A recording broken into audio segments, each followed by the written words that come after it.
far this season. Andre Coleman is back to receive number 83 for San Diego. He's been brilliant on punt returns and average on kick returns.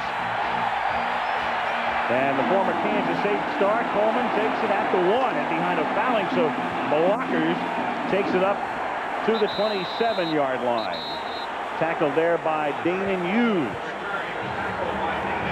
Stan Humphries, originally selected in 1988 by Washington when Bobby Beathard was the GM there, and Beathard then brought him west.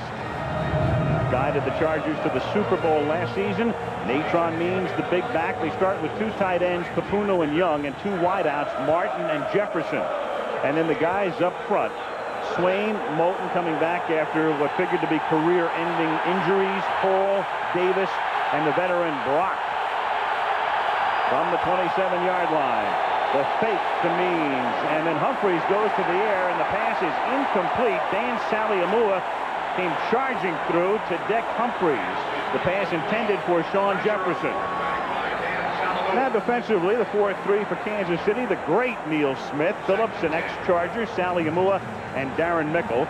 And then the linebackers, Jamison, Simeon, and the key man, Derek Thomas on the outside.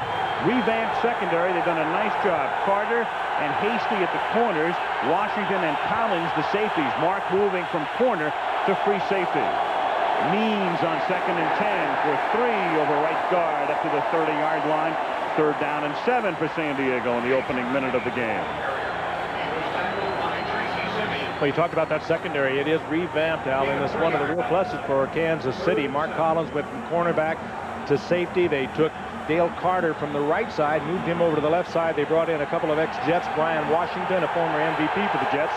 He's playing the strong safety, and James Hasty is over in the corner, and they've already had a major impact for the Chiefs this season. 3rd and 7. That means Ronnie Harmon is in the game. Their 3rd down back, number 33. They send him out into the pattern. Humphries swings it over the middle, and the pass is caught for a 1st down by Mark Say up at the 37-yard line, or at least very close to a 1st down. Let's see where they spot it. Well, they marked it back just a little bit. It's going to be very close.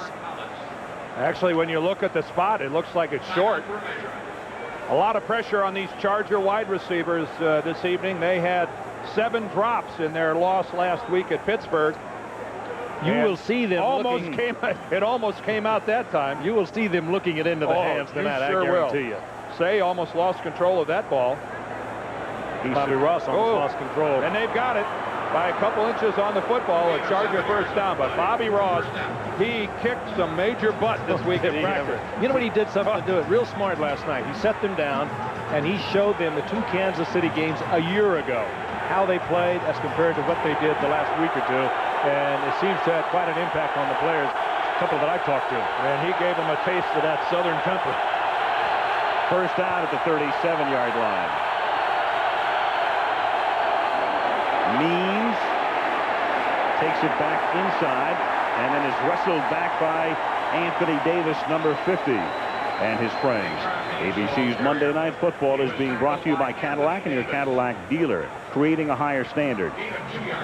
At Magnavox, we make technology people want. Magnavox, smart, very smart. And Miller Lite, when you've got the great taste of an ice cold Miller Lite, life is good.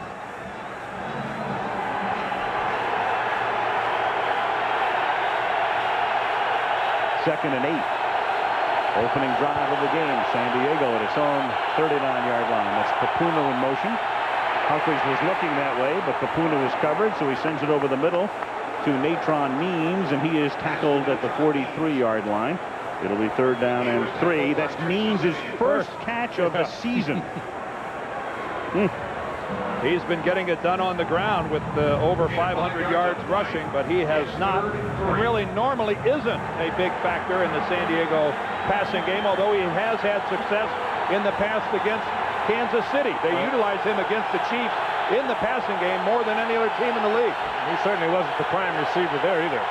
He caught 39 balls last season. That's number 1 in Game 6 tonight. On 3rd and 3, the catch is made by Papuno, and he picks up a 1st down. He's out of bounds up at the 48-yard line. Papuno, a former Kansas City Chief, they tried to slide him through to an injured player 2 years ago. And speaking of an injured player, is that Dan Saliamua? Saliamua, who is slow getting up now, limping to the sidelines. Well, Dan's been having a marvelous year for Kansas City. Admittedly, an off year last year, but he has been playing outstanding football for the Chiefs this year. Already 3 sacks, and that is a loss up front that they can ill afford. Looking at his lower right leg. His spot is taken by Keith Traylor, third-year tackle out of Central Oklahoma. And San Diego takes a timeout before a 1st and 10 at the 48. 3 minutes, 2 seconds into the game at Arrowhead Stadium. He's going to kick Dan Saliamua. Bang, right there in the right ankle. That's what hurt Saliamua. Now watch this. Neil Smith is going to step right there on Stan Brock's hand because he saw it. Now, that's nonchalant covering for a teammate there. Luckily for the Chiefs, Saliamua back in the game. First down, San Diego at the 48-yard line. It's a tough business down there in the pit. That's a deal you get away with on a regional telecast, but not with all these cameras. And that's Martin who had it. He had to turn and look over the other shoulder and dropped it. Well, almost. That was a very, very tough catch. And for Tony Martin, it's been a tough time. He dropped another ball last week that would have made a major difference for the San Diego Chargers. He dropped a couple last year. The reputation's followed him for a long time, but this was if he would have caught this one, it would have been a great catch. It's hard for a receiver to spin that head. You lose focus on it. One he could have caught, but you understand when he doesn't. 2nd down and 10 at the 48-yard line. Fake to Means. Flag is thrown deep downfield in the secondary, and it's caught out of bounds. Howard Rowe is the referee tonight.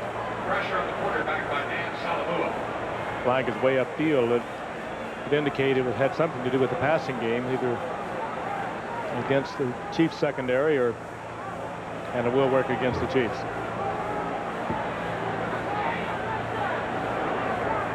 Illegal contact. Number 34 defense. 5-yard penalty. First down. Dale Carter over in the left corner, Who is overly zealous at times. Turned into a fine Pro Bowl cornerback working against Tony Martin. Let's take a look at it. You're allowed this hit at 5 yards. You're not allowed to take off his hat. That doesn't work. You can use your hands to chuck the receiver, but you can't do it to the face. Chargers now have a first down at the 47, opening drive of the game. Natron Means cuts it back to the outside and is brought down at the 42-yard line. James Hasty made the stop. Alfred Papunu threw the block. Well, kind of made the stop. Taking on a Natron Means is a little difficult. He goes about 245 pounds. Saliamua there, Frank, back on the sideline. But when you see you're a cornerback and you get Means in the open field, you get him down any way you can. Keith Traylor back in the game for Saliamua. 2nd and 5. Means to the short side of the field and burst through for a first down to the 34-yard line. George Jamison making the stop. So again, on this drive, the Chargers picked up a first down by about 2 inches on what would have been a 4th and 1, and they're trying to capitalize on that. This is the worst nightmare, though, for Marty Schottenheimer. And there's Gunther Cunningham, the new defensive coordinator of the Kansas City Chiefs, came over from the Raiders. But if Nathan Means does handle that ball 18, 20 times tonight, maybe even more, Kansas City's going to be in trouble. 10th play of this drive. Humphreys to the 25-yard line. So Stan scrambling. Simeon and Jamison finally stop him, and he turns good coverage by the secondary into a nice gain on the ground. Oh, he is one tough quarterback. Now, most quarterbacks would have did a hook slide at about the 27, far short of the first down. Stan really was trying to get that first down. He was not going to hook. He thought about it, but if you know him, you know he is just one tough, kind of a linebacker mentality quarterback. And instead of hook sliding, he took quite a shot. He knows where that first down marker is. He's going to try to get there. He's going to be a little short, but he paid for that. 2nd and 1. 3 first-string linemen are out of the game for Kansas City, but you'd never know it on that play. That's Keith Traylor, who is spelling Saliamua, who makes the tackle. Neil Smith was on the sideline for that play, and Darren Mickle was out as well.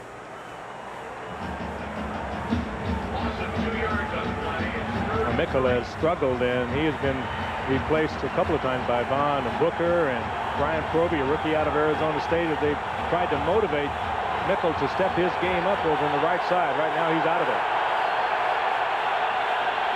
3rd down and 3. 12th play of the drive. Humphreys, open man over the middle is Tony Martin, and that's another 1st down. So they've converted 3 successive 3rd downs, and they've taken it to the 17. Brian Washington makes the tackle, and a drive that has now consumed the first 6 minutes of the contest. Boy, this has been a beautifully called drive here by Ralph Breachin, the offensive coordinator of the Chargers. He's utilized both sides of the field in the passing game. He's done it over the middle, and he's got Natron Means running the ball effectively. This has been a beautifully called drive here for the San Diego Chargers early in this contest. Neil Smith back in the game at defensive end. Means to the outside, and Carter stops him after a gain of 3. That's Ralph Breachin. He's been with Bobby Ross for 15 years, came with him from Georgia Tech, but just became the offensive coordinator a year ago, and of course he's calling the plays. And Means it, while he goes 245, he probably is the niftiest and 245 ever. He's like a ballet dancer. He has very light feet. He's very quick, breaks to the outside. Instead of losing yardage, he picks up a couple. Well, most big men, like that's a good illustration there. When they're stymied in the middle, won't try to bounce it outside. He not only tries to bounce outside, he's effective doing it. On 2nd and 7, Humphreys under pressure, and the pass is too far, intended for Jefferson. The pressure with Dale Carter on the coverage was applied by Keith Traylor. Oh, and Jefferson had Dale Carter, and perhaps if Stan hadn't had all that pressure, it forced him out of the pocket a little bit. That would have been an easy 6 because he was there. Well, Carter's locked in on man coverage all the way. He's got to trail him all the way across the field. And he was trailing all right by about 2 steps. 3rd down and 7. The drive has consumed almost half the 1st quarter. 15th play, and San Diego has to take another timeout. They've burned 2 on this drive.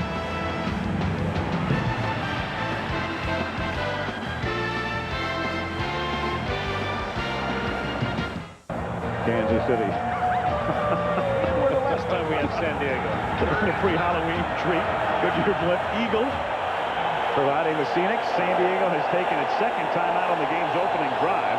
That's the bad news. The good news is they've moved down to the 15-yard line, but a 3rd and 7 here as Humphreys throws, and it's caught at the 2, and that's a 1st and goal. Mark Say holds it in.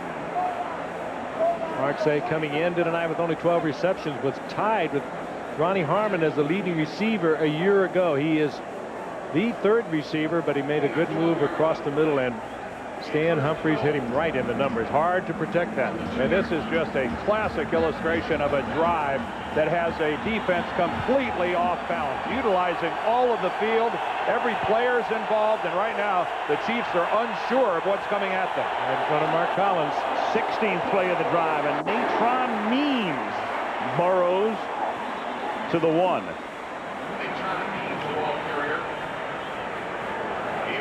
Bobby Ross has to be pleased that his team is opening this game up a little better than last week. They were pummeled early by Pittsburgh. Down 21-0, 24-0, 31-6, I think at halftime. It was just horrible. Much better start. The 17th play coming up. Shannon Mitchell provides the blocking, but there's a flag down. There's no play. There is no play. Whistle before the snap.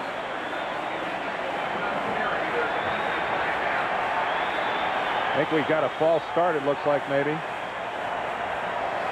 Prior to the snap, we got a false start on number 70 offense. 5-yard penalty. Repeat 2nd down.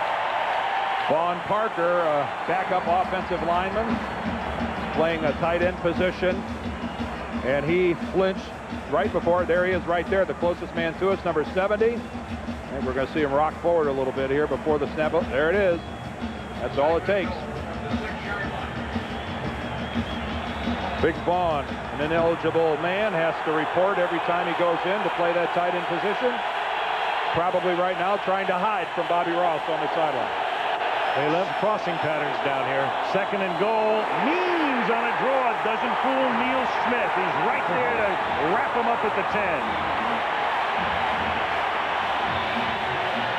Kansas City so quick on the corners. Neil Smith on the left side. Derek Thomas on the right. That was really a slow developing draw play, Frank. Smith has time to go all the way around the corner and get in on this.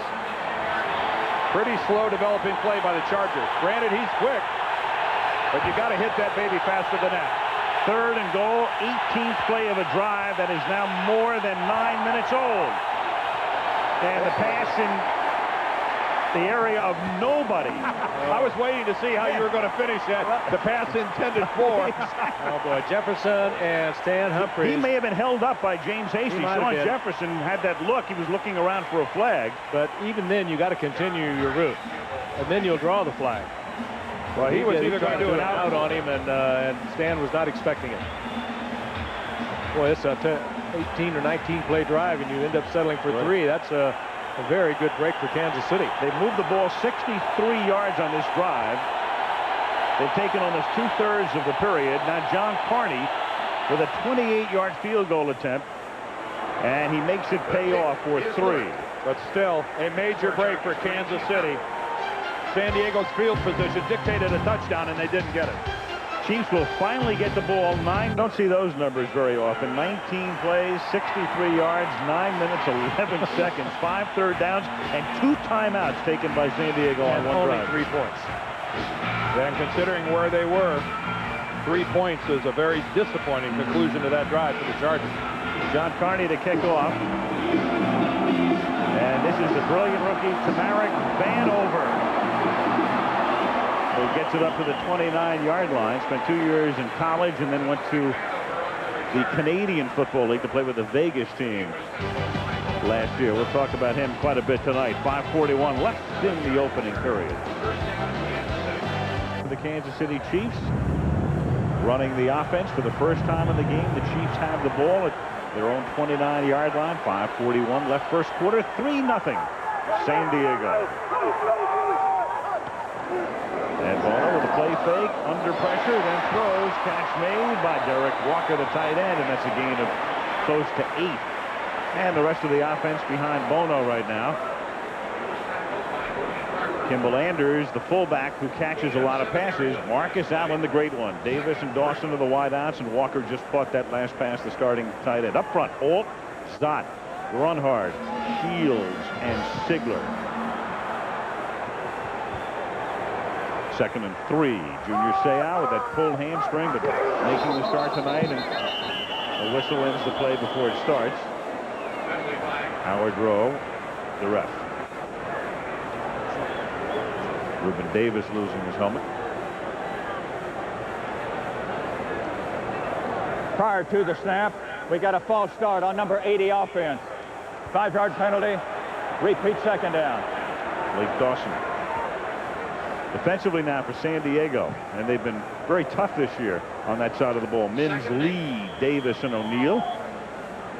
The linebacking with Bush, Gibson, and Seau, they've had a problem in Bush's spot. Harper and Shaw, the rookie, with Gale and Orlando, the 2 new safeties. Shaw, the former Bear, Orlando, the former Oiler. Greg Hill in the game at running back, and Greg Hill sees immediate action, and Hill fakes his way for a first down. So the penalty pushes them back, but then Hill picks up the first down, taking it out to the 41-yard line behind a Marcus Allen block. And Greg Hill, what a contrast he is to Marcus Allen. He is so quick and so swift. Marcus Allen really doing it with his head at this point in his career, but this youngster has a brilliant career ahead of him. Former Texas A&M All-American first-round draft pick a year ago. And another thing we saw at the end of that play, you could see Junior Seau yelling and screaming at his defensive teammates. This guy's trying to inject some enthusiasm into this Charger defense.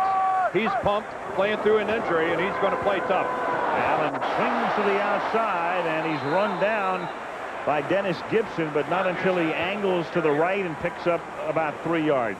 A word now from Lynn Swan. Lynn? After San Diego kicked that field goal, the defense came in and immediately ran to the bench to sit down, to get something to drink. They were exhausted. Now, we know they're in good enough shape to play this whole game, but not 10 minutes of every quarter if they've got to be on the football field. This is where the offense not just has to get something on the scoreboard, but give this defense a chance to rest so they can be stronger in this ball game. Al? And right now, 3:45 to go in the opening quarter. Greg Hill is back in the game, and Hill takes the swing pass at the 42-yard line. Nice move there to get by Seau and takes it across the 50, and that'll be a first down, tackled by Sean Gibson. That's Greg Hill's second reception. The one thing he did not pick up at Texas A&M, and you understand why when he rushed for over 3,400 yards, is that they did not use him as much of as a receiver. It's been a little slow coming to him, but once he gets his hands on the ball, keep it simple, and this West Coast offense will do that. Get him the ball out in the flat, then let him do what he does best, run the football. Well, he's a good player. First and 10 at the 49. 3 minutes to go in the quarter. San Diego up 3-0. Bono buys time and sends it out to Kimball Anders, and he's forced out of bounds after a gain of 7. That's Anders' 27th catch of the season. He leads the team in receptions. And a very nice job by Steve Bono of taking a look downfield, the first one, then to a second receiver, and then finally coming back down the passing tree to Kimball Anders. Well, that's the familiar in this offense, isn't it? Certainly is. Steve Bono is trying to go downfield. He's looking to the outside, looks to the middle. He's afforded excellent pass protection, which allows him the opportunity to find Anders. That's the key to it all, but a well-oiled offensive machine performing on that play. Second down and 3. And this is Marcus Allen. He may be 35, but he looks like he's about 24. And I think he's going to be close to getting that first down. And there is Seau. Junior Seau hurt his hamstring last week. He did not play in the second half of the ball game. We saw him miss the tackle early in this drive against Greg Hill, who juked him and put Junior to the ground. And there is a real question as to whether or not playing on emotion alone is going to get Junior Seau through this ball game. He's hurting. Well, he had a hamstring. Yep. We had the San Diego Chargers in preseason, and he came back, and he's pulled it again. He's still trying to go, and Marcus is that much short. Just short. We saw Seau diving to make that tackle. He got hit. He got hit on the leg as he's flying through the air. Hopefully for Charger fans, that's just a painful injury that's not related to the hamstring. I think he just got hit. I don't think that would be anything that would affect the hamstring. Well, you hope so. You need this man. If you're a San Diego Charger fan, you need this man in your defense. 3rd and inches, just inside the 40-yard line. And it's Marcus Allen over the top. First down, Kansas City at the 37. How many yards Marcus Allen has gained in his career, 14-year career? Seau again struggling in the air. I mean, he has scored so many touchdowns, 121 in all. Over 10,000 yards rushing, almost 5,000 yards now receiving. No NFL player has ever done that. He is putting up some incredible numbers on the way to Canton, Ohio. Seau again in the middle. And again, he is the key story tonight. And boy, he misses. Marcus Allen makes him miss. But right now, there's a question mark as to whether Junior's going to make it. Oh, no. To the sideline, and a catch is made, but he was out of bounds. He didn't have possession, did Dawson, as he bobbles it, and he goes out of bounds before he gains possession of it. The two officials are right there to call it. You have to control that ball before you come down inbounds. He may have come down inbounds, but he was bobbling the ball when he got out. Let's take a look at it again. They go right to work on Terrence Shaw, the rookie cornerback who had troubles last week. Well, he doesn't handle the ball. Good call. And as you mentioned, Al, perfect positioning by the officials. They did have him bracketed on both sides. Here's Marcus now taking it to the 36-yard line, a yard or two on the carry. Dennis Gibson makes the tackle. Marcus, before this night is done, in all probability, will be in 8th place on the all-time list, supplanting Otis Anderson. Came in needing just 32 yards to go past him. Wearing that, excuse me, that windshield because he got jammed in the eye early in the season, and look, you can see he looks like he's been in a street fight or something, but he has taken some heavy hammering around the face. 3rd and 9, final minute of the first quarter. Bono, and he finds the open man, Kimball Anders, and he is chased down by Junior Seau on guts alone inside the 10. That is because Kansas City had awesome pass protection for Steve Bono. That was supposed to be an out pattern by Anders. He breaks it off and heads upfield, and because Bono has so much time given to him by Art Shell's offensive line, he's able to find his back who made the adjustment. He made a heady move. There's a turn up right there. But that's an adjustment, Frank, wouldn't you agree? Oh, absolutely. But a good move on Bono, too. He was thought about running the football. It took so long. But not pressured at all is what made that play happen. There's Art Shell, former Raider coach. Great job.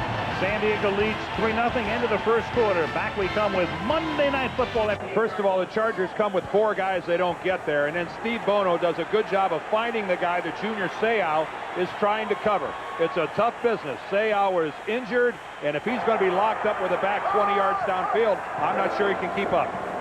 Here is Kimball Anders taking the ball on first down and tackled by Lewis Bush.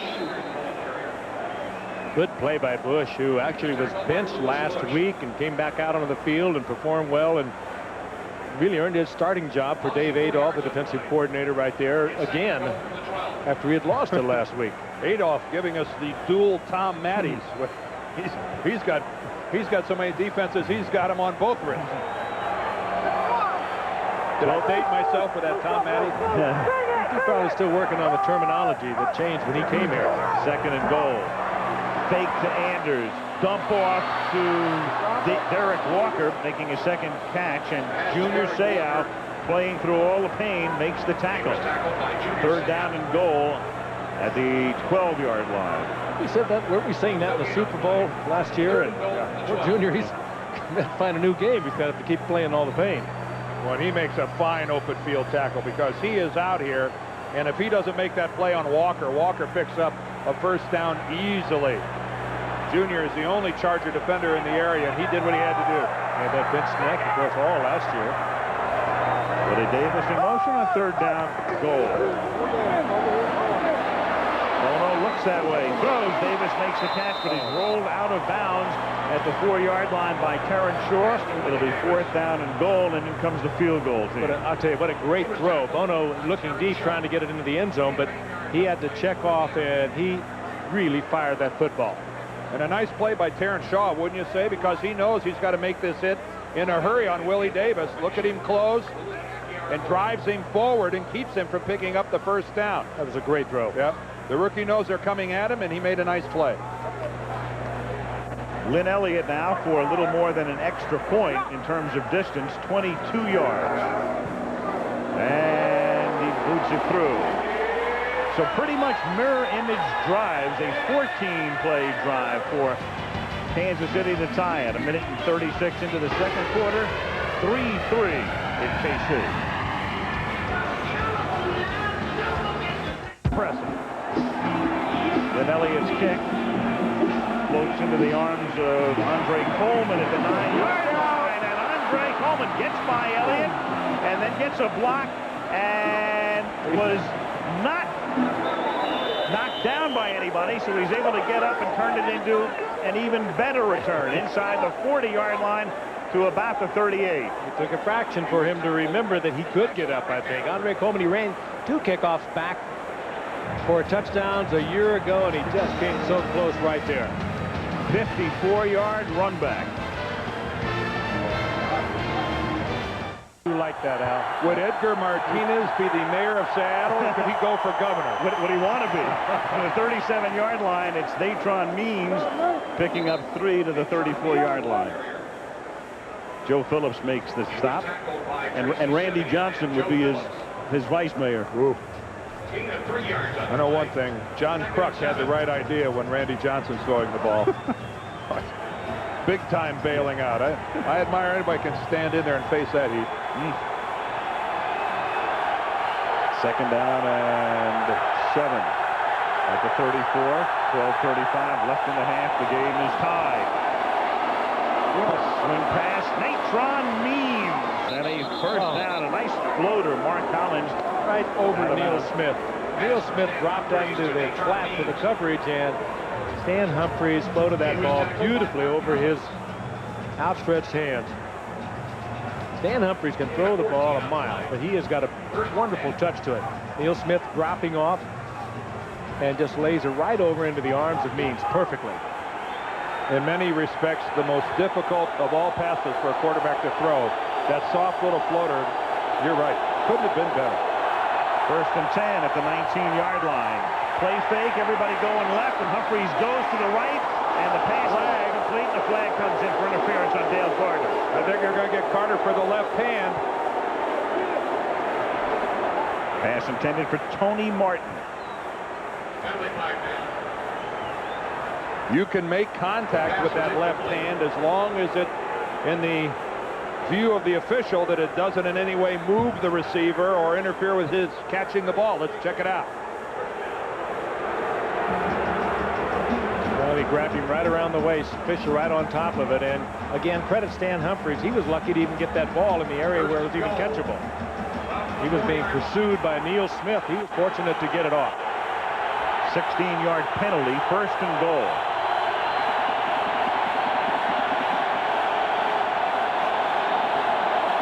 Mitchell provides the blocking for Natron Means, who takes it about halfway to the goal line. 2nd and goal from about the 2.5. Darren Nickel slow in getting up.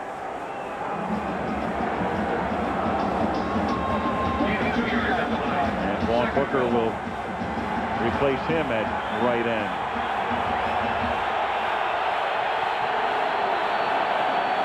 2nd down goal. Means the tailback. Natron behind blocking. Oh, is he tough to bring down? And Natron Means is in. Touchdown.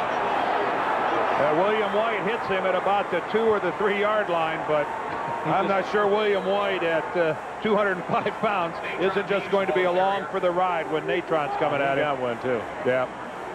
Hey, the surprise Kansas City didn't slip into the short yardage or the goal line defense. They went with their 4-3, and a good block over the left side by Moten. And no one to stop Means, a 245-pounder, but William White. Harry Swain, the left tackle, gets a good block. Courtney Hall, the center. You mentioned Moten. Good lead block, and then the big man comes in. He has redefined the term a load. Natron with his 4th touchdown of the season. John Carney with a point after. 11:24 left in the half. The San Diego Chargers in a vital game lead by 7.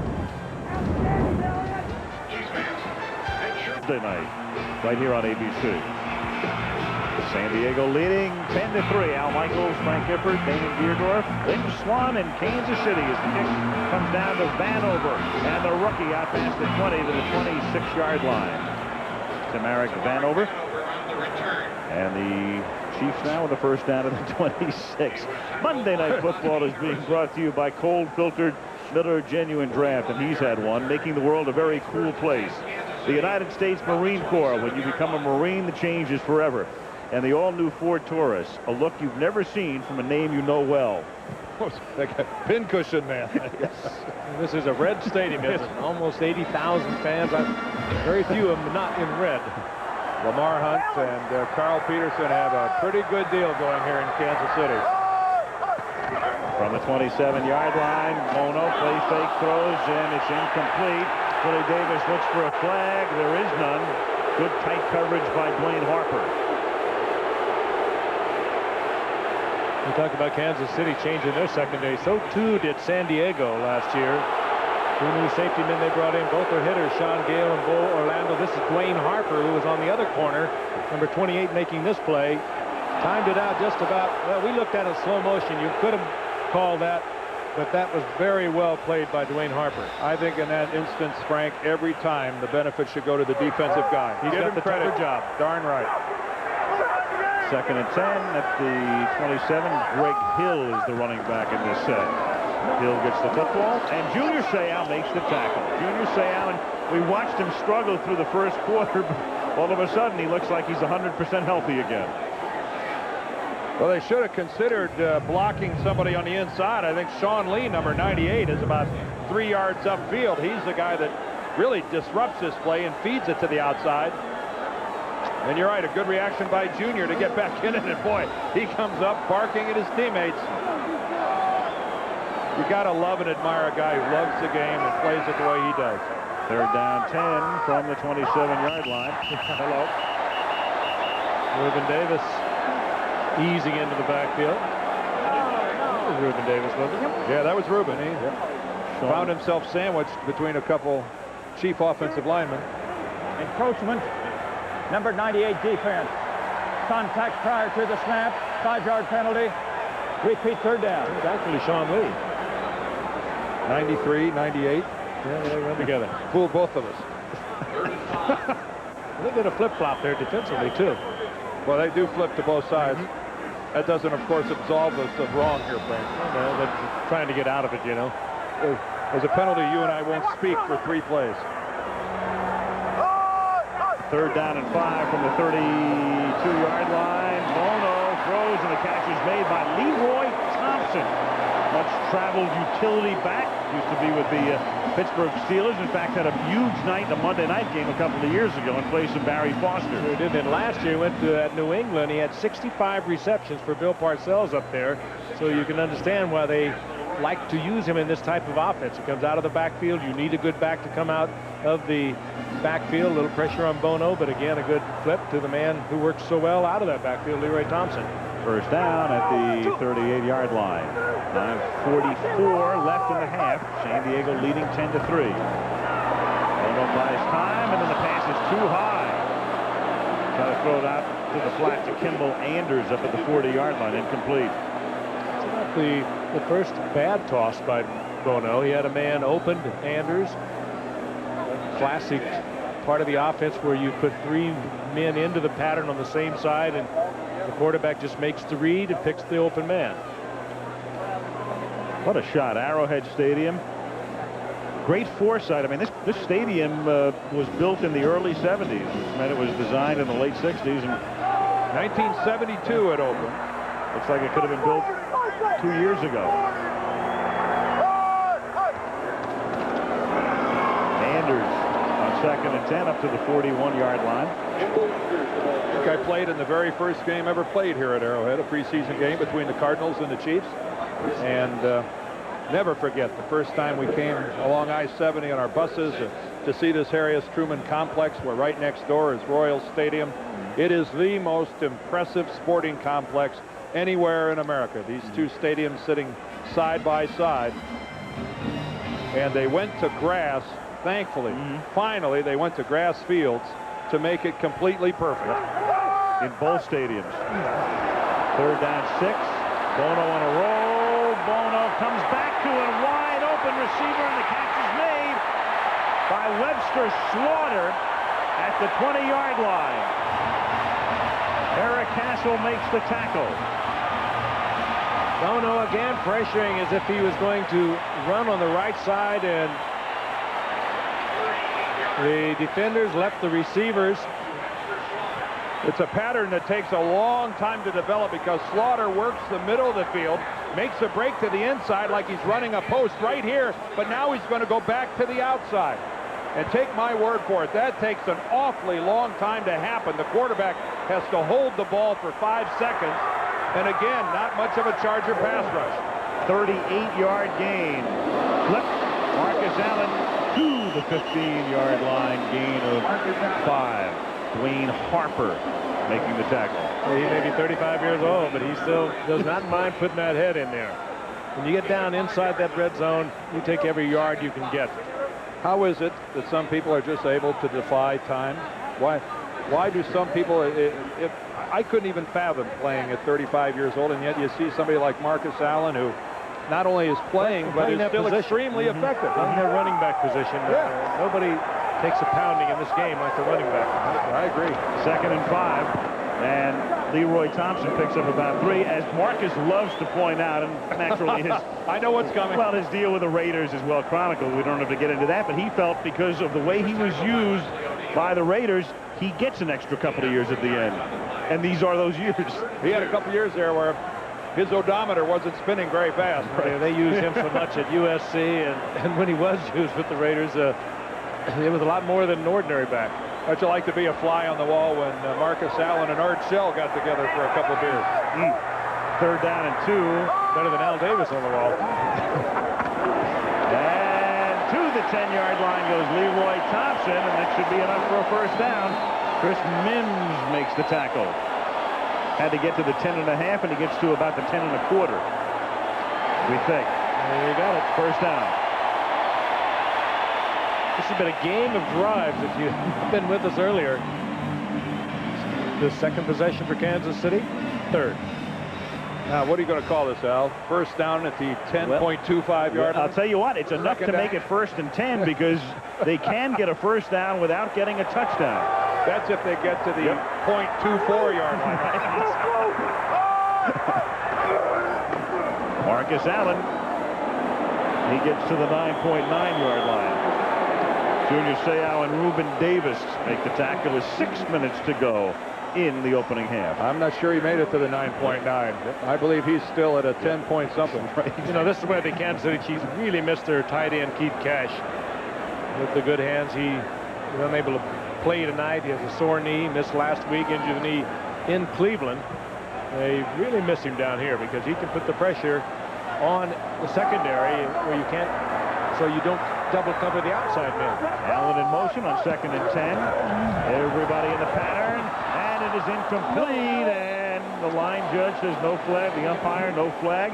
Allen, the intended receiver.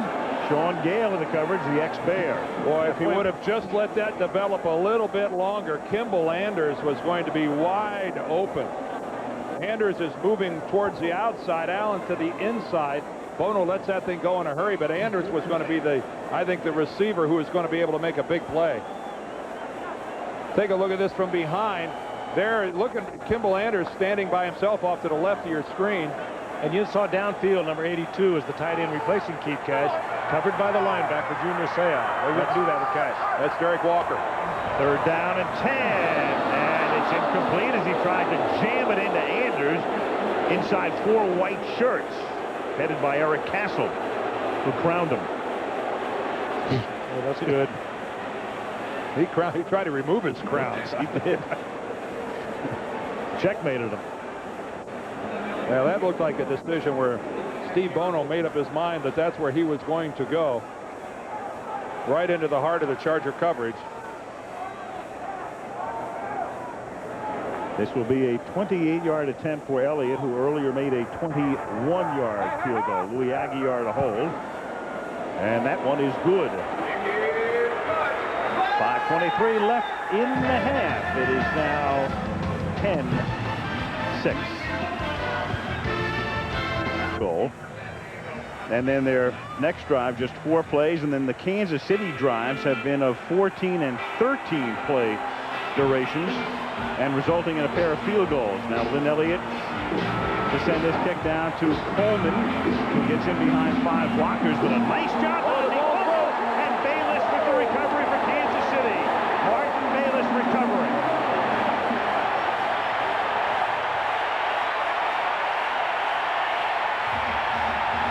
He may have been losing the football even before contact, and Ross is livid.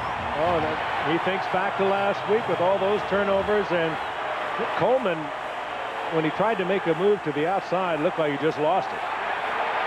Take a look. He tries to get to the outside. No, there's the hand coming in there. Bayless's hand sticking in, knocking the ball loose. And recovering it as well. That's a pretty big-time play by Martin Bayless.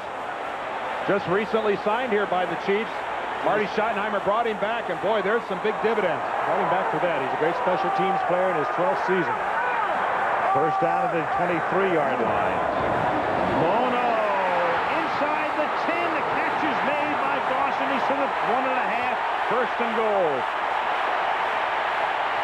Former Notre Damer can run after he gets the football in his hands. He's a big receiver. He's 6'1", 207 pounds. And he just carried defenders down to the 2-yard line. Too big a cushion by Terrence Shaw, the cornerback to that side. And no help from the inside by Bo Orlando until way too late. You can't give a receiver that much cushion by both the safety and the corner that close to your own goal line. First and goal. Tony Richardson, the fullback. Marcus Allen is the tailback. Marcus to the 1-yard line with 4:28 to go in the half. Lewis Bush with the tackle. Andre Coleman thinking, well, I did this. It hurts. When you're running back a kickoff, we took a look at it in slow motion. The contact is almost unbelievable, and you're going to give him up once in a while. Well, he was helped in giving it up by a real all-star play by Martin Bayless. Both knocking it out and recovering it himself. 2nd and goal. Fake to Marcus. Pass. Touchdown. Caught by Kimball Anders. I don't think anyone fakes the ball better than Bono and Marcus Allen. Everyone buys Marcus Allen down there because he's been doing it for years now, going over the top of the goal line. But he does a continuous fake. He just doesn't do a little fake. He just carries through with it, and the defense bought it. This man hides it well also. Watch Allen after the fake. Well, look how nicely it was set up by Greg Hill. I mean, by Anders, rather, getting in there and faking like he's blocking. He actually makes contact on the wing. They sold that play all the way. Anders leads the team in catches. That's his first touchdown reception of the season. Chiefs have the lead for the first time tonight. 3:53 left in the half. Fumbling the kick return. Kansas City cashing in. Mercy's capable of taking it all the way this time. That would atone. You know he wants to. Coleman from the 10. Back out to the 26-yard line. Loose again, but they retain possession. So a 3-point game right now. If you look at that AFC West, next week we'll see the Raiders and Denver. You've got the defending champions here. You've got Kansas City, of course, 4 teams that could win the division title and 4 teams that could advance to the Super Bowl. Seattle's not that shabby either. No. Where'd you get coat here? What do you think of this, huh? We've been wearing blue blazers for so long. Let's step out and try a little something different. I like that. You know, you look at the Browns, who kind of stumbled a little bit. The Dolphins now facing life without Dan Marino, at least for this coming week, and who knows for the next couple of weeks. We've got a chance to see some new teams here in the AFC kind of take that step to the front of the pack. The Raiders are certainly there, and the Chiefs or the Chargers, I think, have a chance to join that group tonight. And the irony is that 3 of the teams that a lot of people thought might be there, Cleveland, Pittsburgh, and in particular New England, are really having their problems right now. Yes, of course, everybody wrote Buffalo off. Buffalo's back on the road. Right. Yeah, they're 4-1. Yeah. Meanwhile, Mike Lupica's worst nightmare. Yeah. Derek Thomas still down on the ground, and there are a lot of rapidly beating hearts here in Kansas City right now. 5 sacks on the year so far for this perennial Pro Bowler, and boy, can't recall him ever being hurt. Well, he sure looks like he's all right. They're not even looking at it over on the bench. San Diego's play resumed, 2nd down and a yard from the 35-yard line, and Ronnie Harmon with his first carry of the night. And that's a first down. A little bit more than 3 minutes to go in the half. Talking about the best records right now in the conference. Oakland 5-1, and they played 1 more game than Buffalo because the Raiders haven't had their bye week yet. Chiefs come in here 4-1. Miami, the loss yesterday. All of a sudden, the Colts are 3-2 with 2 big comeback wins against the Jets and Miami. And San Diego 3-2 at the outset tonight. Ronnie Harmon is taken out of bounds up at the 42-yard line. Time is important right now because San Diego, keep in mind, took 2 timeouts on that long first drive, and they only have 1 left, and the benefit of the 2-minute warning coming up shortly. Natron Means joins the huddle, and the man staying in there is number 33, Ronnie Harmon, who can play in the slot. He can play wide receiver. Just a very talented all-around football player. And Natron, who came into the game without a catch, has been a part of it tonight. 2nd and 6. Ronnie Harmon gets taken down. Nice tackle at the 44-yard line. Anthony Davis, 3rd-year man out of Utah. Well played by Davis. Taking Derek Thomas's spot. Davis came into the game when Thomas went out. So we'll come up to the 2-minute warning. It'll be 3rd and 4 for San Diego when we come back. Chiefs by 3. number 67. Watch these guys go at it. Here's an excellent example of what it's like in the pits. Smith gets a shot there from Dwayne Young, the tight end. Here comes Brock back after a little more. Here comes Eric Moten in. This has been going on since the first drive. Dan Brock's been in this game for 16 years. Think he's a competitor? It's the pitch in the pitch, isn't it? Hey, you better play Neil Smith like that. He's too good to play otherwise. 3rd and 4, and Humphreys going deep for Papunu, and it is not caught. He was not in possession, or he was out of bounds. The call made by the official right at the spot. Well, if he was, he would have been arguing a little bit. Just off his fingertips.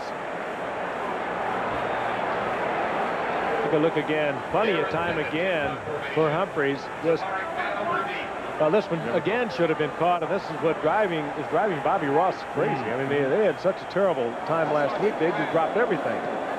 Darren Bennett, the Aussie punter, who averaged 59.5 yards a punt last week, sends that one on the fly into the end zone. 56-yard kick. 58.5. Right. But a 36-yard net, 141 left in the half. And let's check in with Brent Musburger, who's in Seattle. Brent? Coming up on the toy. 1 minute 41 left in the half. And Steve Bono going deep off the play fake and lays it out for Webster Slaughter. At the San Diego 43, first down. Well, they will not leave Terrence Shaw alone over in that right corner. The rookie second-round draft pick who had a couple of problems last week with pass interference. There goes Slaughter. He's rapidly approaching 500 receptions, just right around the rookie who was staring into the backfield and transfixed by what was going on there, and let Slaughter get behind him and laid in there beautifully by Bono. He got no jam on him whatsoever, Frank. Well, he was looking at the quarterback. First of all, he should have had better position as he lined up on him. He's as a great athlete, and they expect big things of him, but he really hurt them last week with a couple of pass interference calls, and he just hurt them there. Unless you're Deion Sanders with that type of speed, you can't line up that close to a receiver and not do anything to break his stride. If you're not going to make any contact with him whatsoever, you're asking for big trouble. And there's Willie Clark, who's come in and he's come in place of throw that over there. Well, that's a good point. Willie Clark next in line if Terrence Shaw. But, you know, they've made the decision. He's a rookie.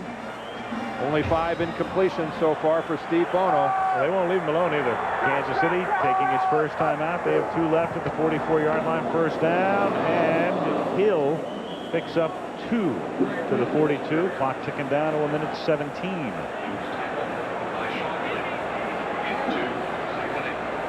Second down, 8. Bono trying to speed it up.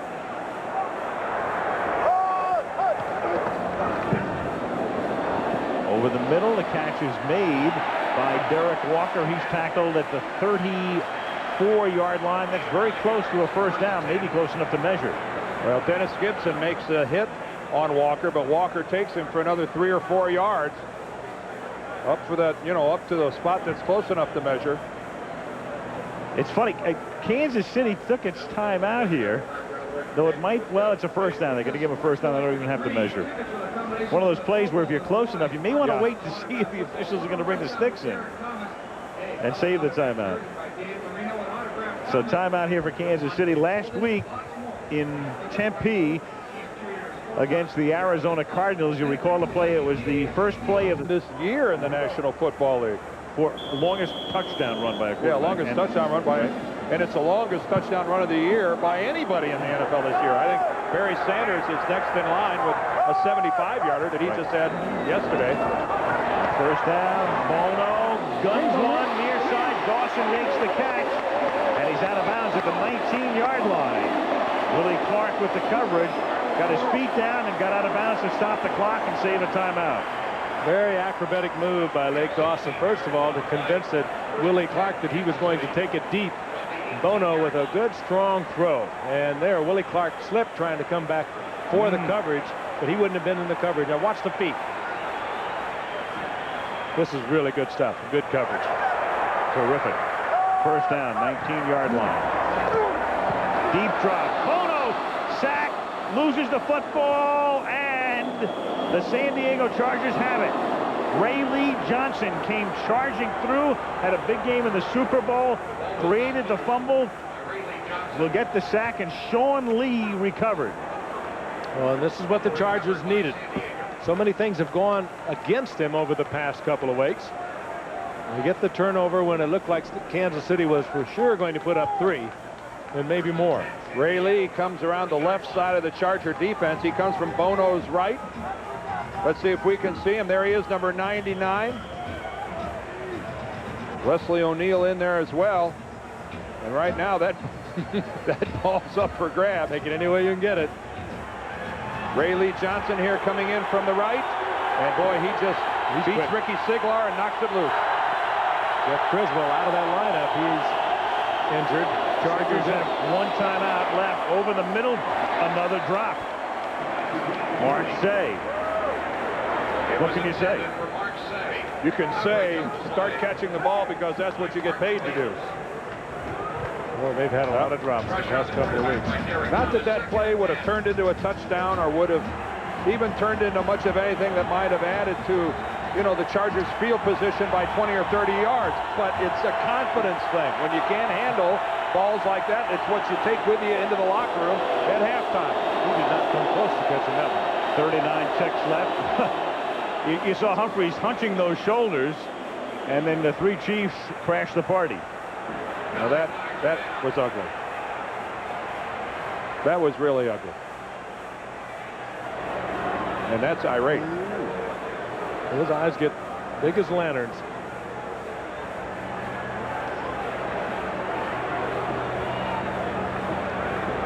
Oh, and here's Carl Mock, the offensive line coach of San Diego. One of the great centers in this league. And I wouldn't want to cross him. Played right here at Kansas City, didn't he, for a long time, Dan? We're started. We've got an unabated move toward the quarterback by the defense. 5-yard penalty. Repeat second down. you know, they always yell at the side judge because he's the closest guy. He didn't have anything to do with making this call. Well, he doesn't take a lot of abuse. Those poor side judges who work on the side of the field and the line judge on the other side, they get verbally abused by the coaches for things they didn't do. There's a head linesman. Well, Ross is livid because, and Mock is too, they want a personal foul on Sally Amua, and that's why they're screaming about it on the sideline, because they were the beneficiary of the penalty. 2nd down and 5 from the 35-yard line. And Humphreys guns one, and it's caught on the near side by Martin, and he is out of bounds up at the 47-yard line. His own 47. 1 timeout remaining in San Diego's bank. They're down by 3. John Carney, their place kicker, very fine, excellent place kicker. His long career best is 54 yards. Boy, they'll have to move it another 10 to 12, 15 yards before he'll have a legitimate shot. Boy, could they use those wasted timeouts.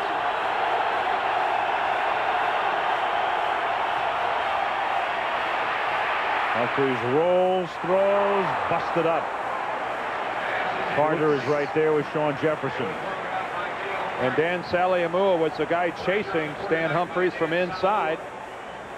And again, the bad blood boils to the surface here between the Charger offensive line and the Chiefs defense, particularly Neil Smith.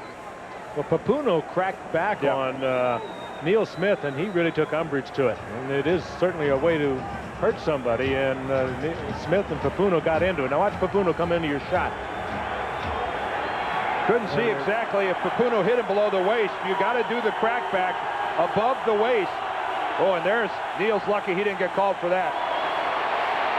2nd and 10, and that's incomplete. Intended for Tony Martin.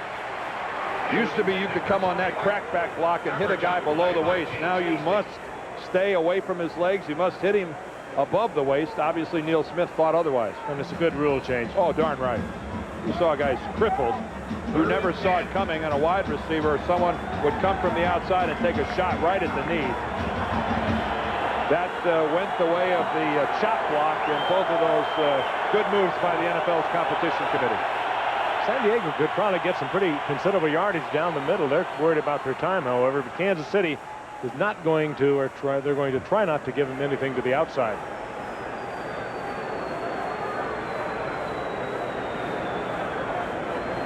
3rd down and 10. That means reset the play clock when the referee does that, so it's back up to 25 seconds. 3rd and 10. 22 ticks left. First half. Chiefs up by 3. Referees guns it, and that one is caught by Mark Say. So they're dropping a lot of easy ones. Here we go again. Hard catches. He's getting not down and dirty in the line of scrimmage. That's all right. That's the way it's supposed to be on the line of scrimmage. Well, San Diego now at the 42-yard line. 18 seconds remaining. And they've conserved that one timeout.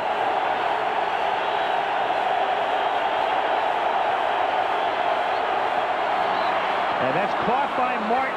And Martin tries to get out of bounds, and a flag is thrown as a face mask. He's thrown out of bounds at the 33. James Hasty got him, and that will definitely move into field goal range. But this will be critical as to whether this is 5 yards or 15 yards. If this is 15, this will really move them well into Carney's range. Well, they're playing so far off Martin when he broke to the inside. They didn't think he would go to the inside. They played him for the outside, and they gave him nothing but room. Personal foul on number 40 defense. 15-yard face mask penalty. First down. Now in field goal range. It moves them definitely in a field goal range, and also with that one timeout left, they'll get a free shot at the end zone. Oh, he's got it, and he makes the tackle by it. That's the 15-yard variety. If you get your hand on there, get it off. If you drag a man to the ground where you could break his neck with it, and you don't even have to do it. He was trying to get out of bounds. He was sprinting to the sidelines, and this is totally unnecessary. Now they're at the 18. If they don't get another yard, it's a 35-yard attempt, but they'll have time for at least one play from scrimmage because they have that timeout at their disposal. Safety blitz. Jailbreak. Humphreys off the back foot, throws nobody home. Tony Martin closest to it. And the pressure put on by William White on that safety blitz. 7 ticks left, and the Chargers have to opt for a 3-point attempt.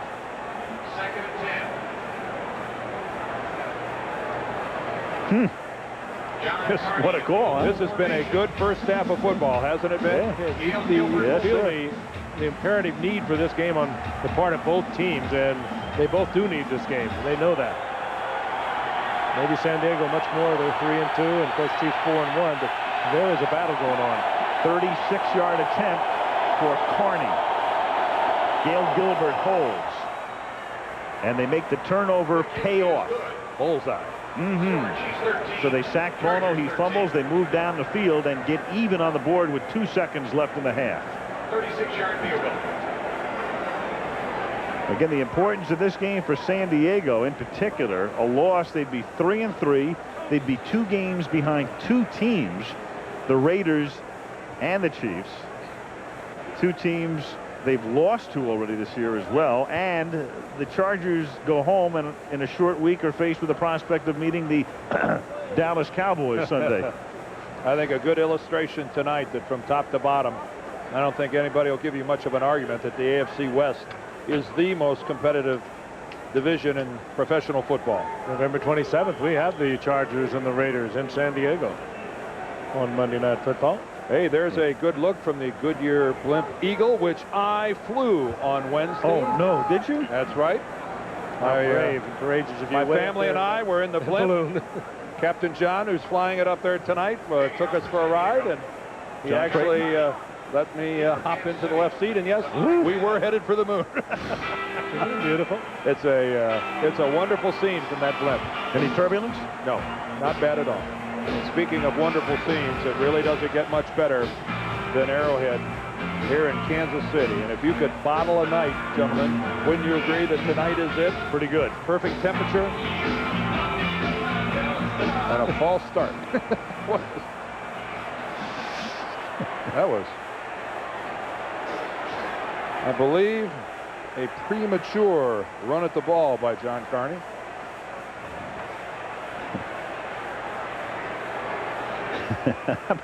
Don Sass's hairdo, number 96, huh? I got some flowing locks, doesn't it? He may battle Randy Johnson for the length of that hair.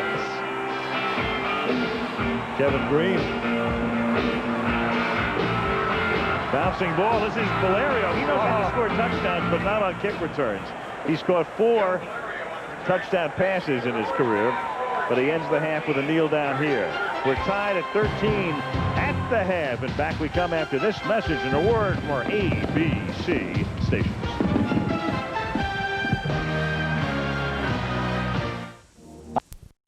Merrick Vanover back to receive the kick. He takes it at the 6-yard line. And back up to the 25-yard line. ABC's Monday Night Football is being brought to you by the new Dodge. We're thinking ahead. FedEx for documents, packages, and freight worldwide.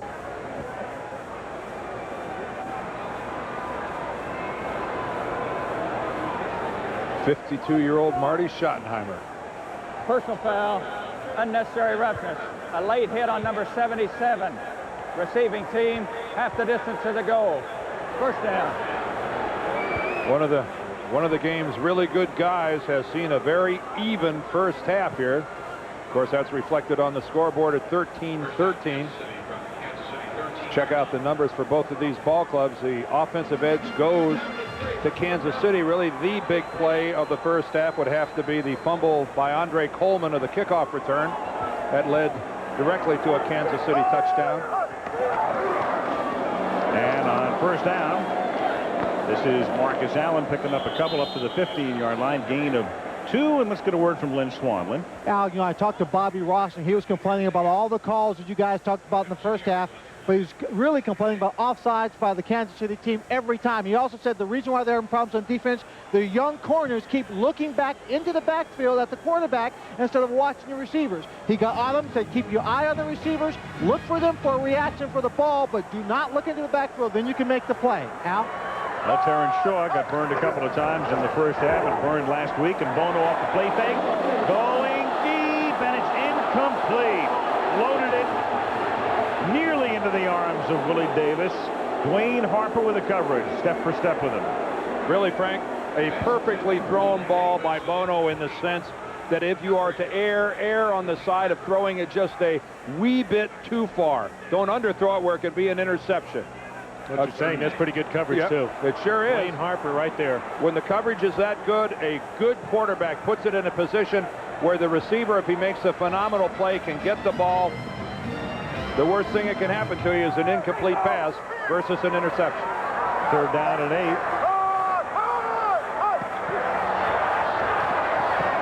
Bono swings it out to Anders.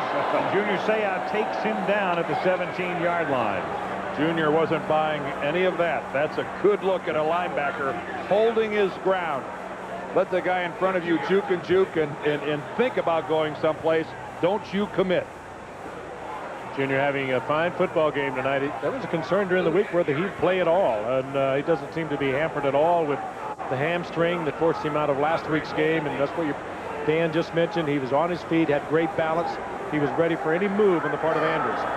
Louis Aguiar leads the league in punting. That won't help him. No, not much. And a fair catch is called for at the 43-yard line. Well, Andre Coleman is simply gun shy. It's as simple as that. He fumbled the kickoff before. Nobody within 15 yards of him. And he calls for a fair catch. At least he caught it. Went to commercial with Al talking about Andre Coleman and using the term gun shy. I don't think there's any other way to describe it. Anthony Davis, the closest chief, within really 14 yards or so. Coleman fair catches it. On first down now from the 43, that's a 4-yard pickup as it's pulled in by Alfred Papunu. Of course, Anthony Davis, number 50, the chief we showed in the picture there, will go back to the Kansas City sideline and tell everybody that he really scared Coleman into that. He knew how hard I was going to hit him. That's why he's telling Mike Stock, the special teams coach, hey, I'm telling you something, I'm fearsome. Coleman knew he could have done it. He took one 88 for a touchdown against Philadelphia earlier this year. He was a great return man. Second down and 6.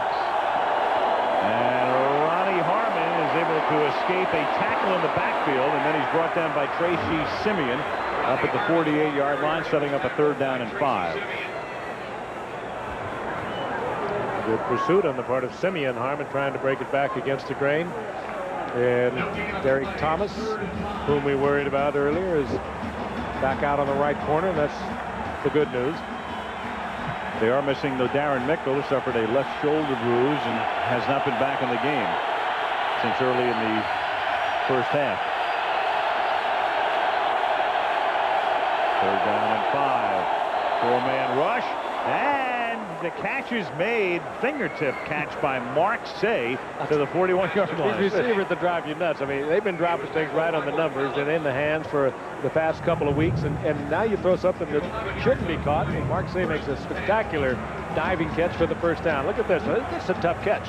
That ball had a lot on it, and he had to just, well, you don't get to think that way. You just react like the great receiver that you are to be even in this game.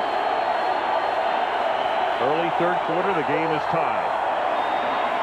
Deep drop, play fake, puts it down. Now throws. Open man is Martin at the 26.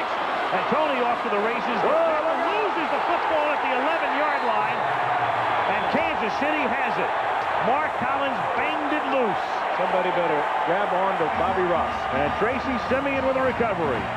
Well, the San Diego Chargers came into this game a -6 in their turnover ratio, and they are not helping themselves at all tonight. Turning this football over. A great effort by Martin, who breaks a tackle.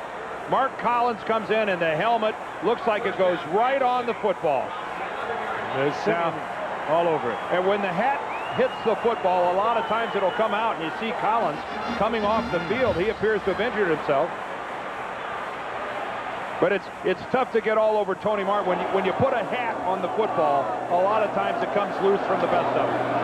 Here's Marcus Allen, and he's taken down at the 7-yard line. That is Lewis Bush. That was a concussion tackle. Bobby. Well, we can put that headset back in the locker. I don't think it'll be. It's just nothing but static. He cares so much, and what he's watched over the past couple of weeks has been totally destructive. You know, there are a whole bunch of coaches up in the press box who were on the other end of that microphone when it hit the ground. There may be some blown out eardrums upstairs in the Charger coaching staff. You won't even see that on the shelf at Crazy Eddie's tomorrow. Second down and 13.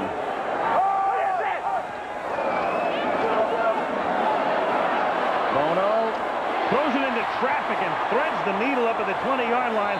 Willie Davis tackled by the team picture up there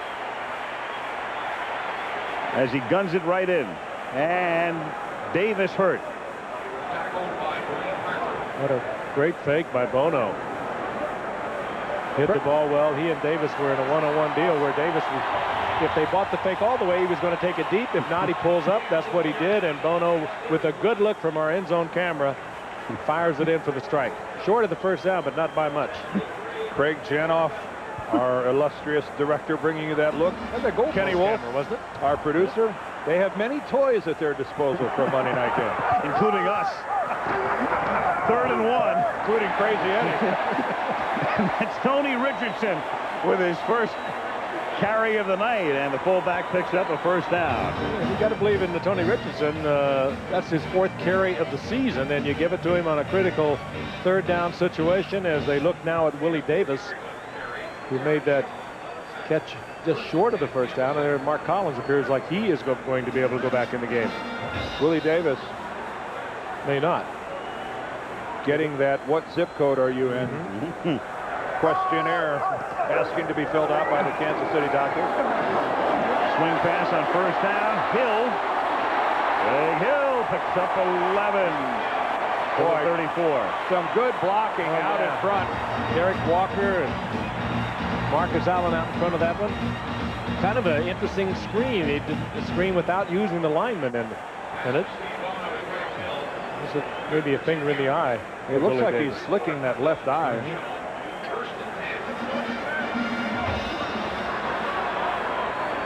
Yeah, he's got a finger in there with some kind of piece of dirt or something. 8:40 left, third quarter. Game tied at 13. Bono They keep running the same play, left and right. Derek Walker makes the catch up at the 39-yard line.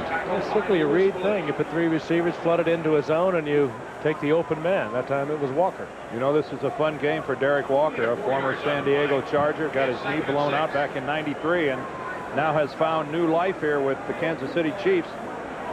And he's become a good-sized part of their passing game. Well, he has to be with Keith Cash on the sidelines. And there is Cash. He's out Resplendent. Yes. Little GQ action on the Very Chiefs sideline. Thompson. Tackled over the 38 flag down. Of course, that might have been Walker blocking on big Chris Mims. Flag almost hit him in the helmet. Of course, when you're a player on Kansas City's roster with Carl Peterson as your GM, you better be resplendent when you walk around. Holding number 82 on the offense. 10-yard penalty. Repeat second down. Derek Walker.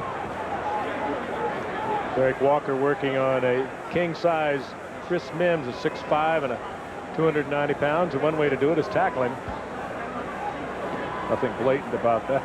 2nd and 16. Other than you grabbed him around the ankles. You do it on the end of the line of scrimmage. I mean, it's almost hard. It's almost hard to even fathom that you're going to get away with it. Well, you not only have the side judge, but you've got the field judge all the way in the back who's responsible for watching the tight end. You're being scrutinized from 2 different directions. That's Marcus Allen in the slot to the left. 2nd and 16. And Kimball Anders takes it up to the 37. The fullback who's normally used as a pass receiver doesn't carry that often. Takes it up to the 37-yard line. But he should carry more often, because when he does carry, he's extremely effective. Coming into tonight's ballgame, he only carried the ball 18 times, but averaging 6.8 yards per carry. Now that's getting it done. So when you run it, make the most of your opportunities, and Kimball Anders is certainly doing that. Pure free agent, cut by Pittsburgh a couple of 3 years ago, and picked up by Kansas City. Has turned into a big part of their offense. 3rd down, 7. Bono throws, and it's almost picked off, and Junior Seau very frustrated that he didn't turn around a little sooner. Well, I'll tell you, the bad news is he dropped it if you're a Charger fan. The good news, perhaps, that he did and would not have got involved in a sprint down the sidelines to the end zone with that hamstring.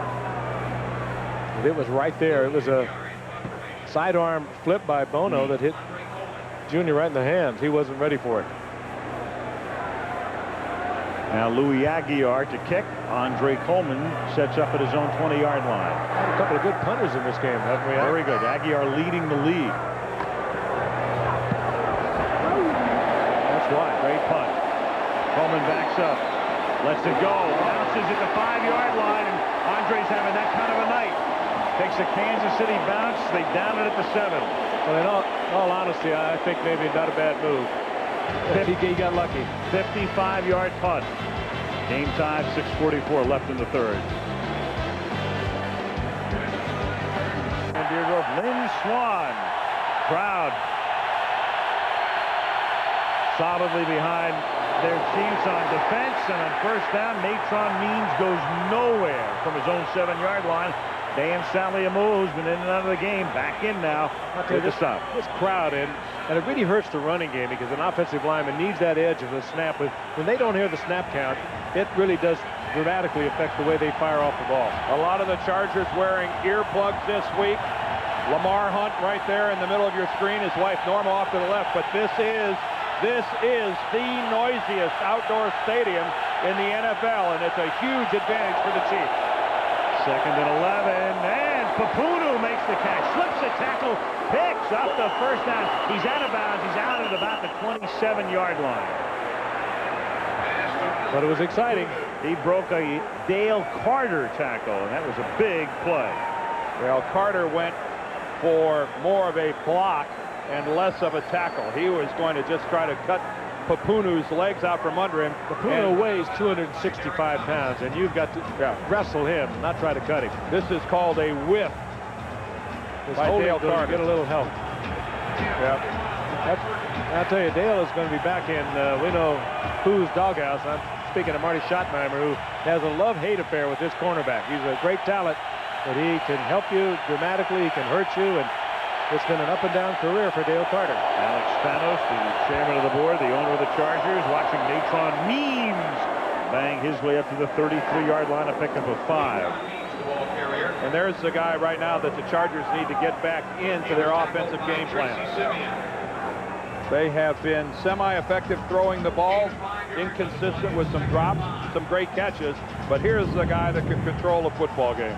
Here's the hammer that you can bring to a defense, especially, look at the average tonight being held to only 2.5 yards. He averaged 4.6 coming into tonight's game. That's incredible, too. Yep. Good job by the Chiefs, but you can't quit on it. Humphries on second down. That's complete into the hands of Sean Jefferson up at the 45-yard line on the San Diego first down. He got inside James Hastings. And a fine catch by Jefferson. Again, Humphries with time to read the defense. Checked off of number 81 Tony Martin on a crossing pattern and went upfield to Jefferson. Everybody in Kansas City talks about the effect that Gunther Cunningham has had on this Charger defense. They are certainly playing more aggressive than we've seen in the past. Means and another 3-yard pickup, so his average still under 3, and we were talking about his seasonal average. In every game this season, Means has averaged at least 4 yards per carry in each individual game and leads the AFC in rushing. Last year he averaged under 4 yards a carry, so he's off to a much better start. He gained, what, 1,350 yards a year ago? Just kind of quietly, thinking of Barry Sanders and Emmitt Smith. Big year for Means. A lot of production for a second-round draft choice. Terrell Fletcher, the rookie, comes into the game. Flag is thrown. Humphries goes down in the arms of Phillips at the 47-yard line. That'll be a holding call almost certainly. And they hit the offensive lineman with the flag. That's a pretty good indicator. It's thrown with a vengeance. Gotcha. A tripping call against the Chargers. Ron Botchin, the umpire, tossed that one into the backfield. We have a tripping penalty.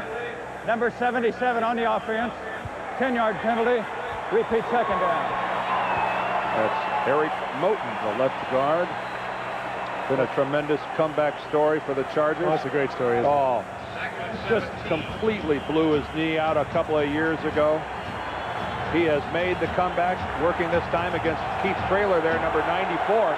He goes down and flat on his back, does a Conrad Dobler type move where he karate kicks him and brings him down. Conrad in the stadium tonight, 2nd and 17, and Humphries gets sacked back at the 27 by George Jameson. But the pressure was Traylor. Humphries had to spin away from Traylor, spun right in the arms of Jameson. Boy, and this time it's Traylor against Moten again, and this time he beats Moten to the inside. The Chargers trying to set up a screen to the far side of the field. Didn't happen. Well, the Chiefs are doing a fine job rotating these defensive linemen in and out of the lineup. Boy, they haven't wanted to, but they've had fresh people in there. Put the decibel meter to this crowd now on 3rd and forever. 3rd and 26 at the 29-yard line. 3 minutes to go in the 3rd. Look at Ronnie Harmon, let him run. Underneath, which Harmon, nice move. Well short of the first down, but he takes it up to the 44-yard line, and Bennett will come in to punt. Derek Thomas was the chaser that time. Well, keep in mind, even though it produced no points, a very effective drive by the San Diego Chargers. Keep in mind, this started back at their 8-yard line. They worked this ball all the way up to the 43.5-yard line. So that's a pretty good job by their offense. Darren Bennett, who at least statistically had the best day a punter has had in almost half a century last week, and this one is a shank off the side of his foot that bounces inside the 20, or a mini shank anyway. Turns out to be pretty good, though. A flag gets thrown. Rolls dead at the 11-yard line, but a marker down. Did somebody go out of bounds and come back in and touch this ball?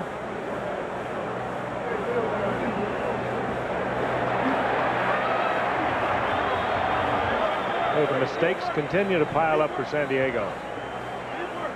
Last week, 134 yards in penalties in the game at Pittsburgh.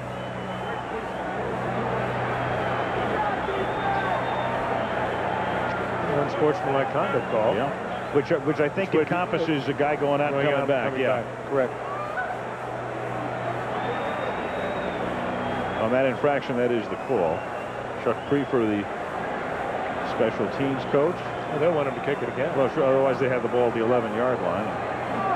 It's not particularly advantageous, but 2:23 left in the third quarter. Game tied at 13. Howard Rowe will tell us about it. Unsportsmanlike conduct on a kicking team, 15-yard penalty. Kicking team member went out of bounds, did not try and get back within a reasonable amount of time. 15 yards, re-kick. Had he been knocked out and come right back onto the field, then he was allowed to do that. And of course, the dreaded did not come back within a reasonable amount of time. We'll take a look at this. Let's watch the left side of our screen up around the 40. We see a couple Chiefs up there. Oh, there's a Charger who's way out of bounds. And yes, you must make an effort to get back. You must make an effort to get back onto the field of play. That's Willie Clark, I believe, the cornerback, number 31.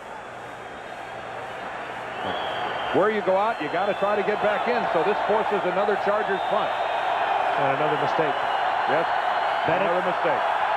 The 6'5" Australian who played Australian rules football. Monster kick. Major monster. And fielded at the 5-yard line by Vanover. And well, you're always using the term rookie mistake, but here's a kid who at least played pro football last year in the Canadian League. You don't field a kick at the 5. The law of physics does not allow a ball to go that far. Ray Guy turned green with envy. From Australia, 2 punts tonight. That last one, 66 yards. Watch what he did last week. This was Andre Hastings returning the kick in Pittsburgh, and here comes Bennett. Boom. Hey, that's rugby style, too. It is. Bobby Beathard fined as a fumble. Out of bounds. Marcus Allen coughed up the football, but fortunately for him and the Chiefs, it rolls out of bounds, and we've got an injured Charger. That's Lewis Bush, the linebacker. He was tackled by Orlando. He's had an up and down a couple of weeks. They benched him a week ago, brought him back. He was spectacular, filling in for Junior Seau, and has had a good night here tonight. And that means that David Brandon will come in to take his spot at outside linebacker with 2:05 remaining in the third, and the game tied. You betcha. I'm just trying to stay in a town long enough to send my laundry out. Kansas City has it at the 17. Lewis Bush. We have noticed a certain aroma. Yes. I'm not going to bring it up. But here's Andrews taking it to the 20. We can send it out for you. Well, we're happy to report Lewis Bush was able to walk off unaided. When we went to commercial, he was the injured Charger, and in fact, he is now back in the game. We're finally getting some stable play over in that corner. David Griggs, the great linebacker who played there for the Chargers a year ago, killed in an automobile accident this past off season and sorely missed by this team. Third down 5 at the 20. 1:15 left in the third. The game is tied. Bono, a little dump off over the middle. Pulled in by Kimball Anders, and he gets taken down from behind. And Leslie O'Neal? The first down. Is that Leslie O'Neal that came all the way across there? No, it's Rayleigh Johnson. Boy, what great hustle by a defensive lineman to come all the way across the field and track a guy back down from behind. Rayleigh Johnson, the fastest of the Charger defensive line. Boy, really had a chance to demonstrate it there. Mentioned O'Neal. I mean, Leslie's had a pretty quiet night. When you mentioned his name, I'm thinking about how many times we called it, and I can't remember once. No, you're right. From the 26-yard line, Bono throws in. Is caught up in the 46 by Dawson, and he's tackled from behind by Dennis Gibson. We said earlier, once he gets the football, he is dangerous. One of the reasons that O'Neal is quiet tonight, John Alt, the Pro Bowl tackle over on the left side, the veteran of 12 years, doing a fine job on Leslie O'Neal.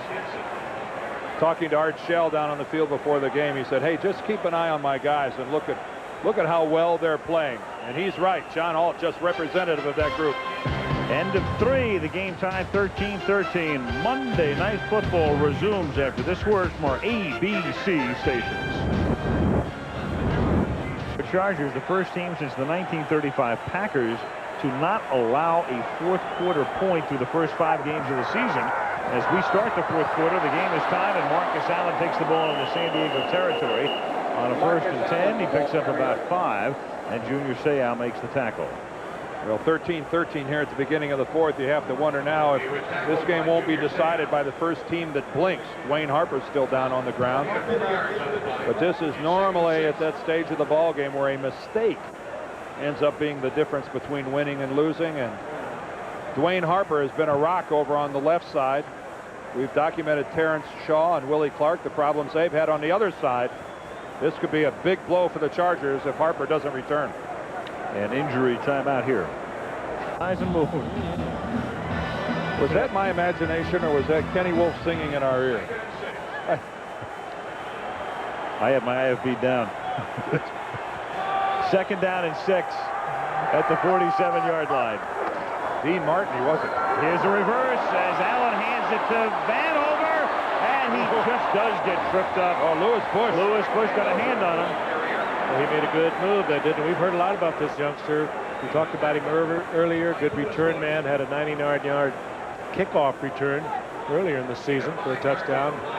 Florida State, 2 years there. Went to the Canadian Football League and then drafted when he was able to be drafted this year in the 3rd round. Look at this move. Good job by Leslie O'Neal of forcing him back to the inside. He was there for that reason. O'Neal set it up by playing his position, staying home. But watch this guy, folks. Keep an eye on him. He is going to be big time. It's 3rd and 1, and the Chiefs, to call the play, take a city after the timeout, and Marcus Allen picks up the 1st down as he takes it to the 40-yard line. They call timeout. Run a pretty simple play. Give it to Marcus and advance the sticks. They keep a record for 1st downs picked up. Marcus Allen has been used more times on 3rd and short, 3rd and goal, 3rd and long. If they do, Steve Hurt would have it. Well, I just sent him into shock down there. I know that. Might take him all of 20 seconds to find it. 1st down and 10 at the 40-yard line. And the play fake, good fake. Bono throws, and it's dropped. Kimball Anders off his fingertips. He does not do that. Boy, there's one of those plays that could have made a difference. That could have made a difference. That would have put the Chiefs into scoring range. They might still end up getting there, but that would have done it all by itself. You know, they went double on the deep man, and Anders, they hooked up with Lewis Bush. He beat him by 5 yards down the sideline. And I'll tell you, Bono hit the ball well. The reverse action they fake. And now Andrews is beating Bush down the sidelines. Linebacker against the back out of the backfield. No match, but they dropped the ball. They caught the disease from San Diego. And Marcus Allen slices his way down to the 31-yard line. A gain of close to 9. It'll be 3rd down and a yard or so. Well, what a great block up front by Tim Grunhard, the center, Will Shields, the right guard. They really opened a crease up in the middle. Grunhard, that's a good name for a center. Grunhard. Used to wear the gold helmet of the Fighting Irish. 3rd down, 1. Davis in motion. Oh, no. Davis. Oh, and as he comes down, he loses the football. Well, I'm not so sure. Did Harper get a hand in there? Might have. If he did, that was one of the highlight reel plays. Davis had the football, I think. Well, Dwayne Harper, I think, is covering somebody else and falls back into it. Yes, it's right there, Sean Gale. He's making the play, and then in comes Harper for the hit, but really Sean Gale got the left hand. Effective work by both of those guys in the San Diego secondary. Sean Gale primarily, Harper secondarily. 49-yard field goal attempt by Lynn Elliott. Good. Well, what a gamble by Kansas City on 3rd and 1. Instead of moving into clear field goal range, they opt for 6. The pass is broken up, and they still come back and get it from 49 to go up by 3.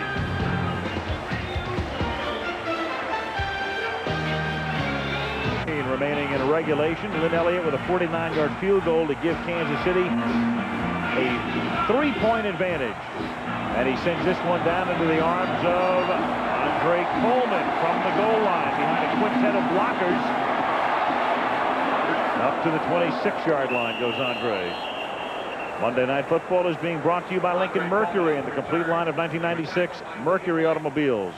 Valvoline, the #1 choice of America's top mechanics. Cannon. Mark Collins is back in the game. 12:08 left in regulation. San Diego has it at the 27-yard line.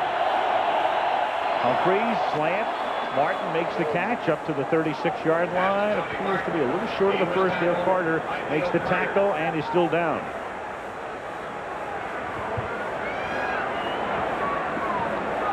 Gain of 9 yards on the play. Dale Carter, the 4th-year cornerback out of Tennessee, shaken up in an injury timeout with 11:53 left in the 4th. In the afternoon, Darren Anderson replaces Dale Carter at cornerback. 2nd and short, and Means is taken down in the backfield. A big play by Vaughn Booker. Well, here in the second half, the Chiefs defense have been operating pretty much without Derek Thomas. He's been used as a spot player, and I think it goes back to that knee that he hurt early in the game. Up to the top of your screen now. Here comes Booker. I mean, he's intentionally left unblocked. The play is just supposed to happen faster than being chased down from the backside. Harry Swain gets a rub on him, but that play's supposed to happen a lot quicker.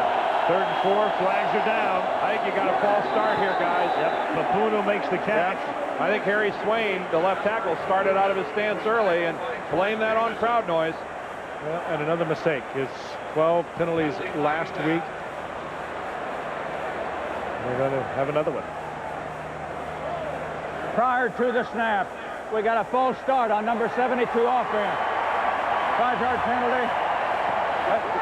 Decline. Penalties decline. Brings up 4th down. That's just strictly on the crowd noise. As a tackle, you're the guy who's farthest away from the quarterback. It's the toughest for you to hear. This is very interesting. This 4th down is going to be 4th and about a foot. San Diego is on the sidelines. I think they're thinking about maybe going for it. They're going to.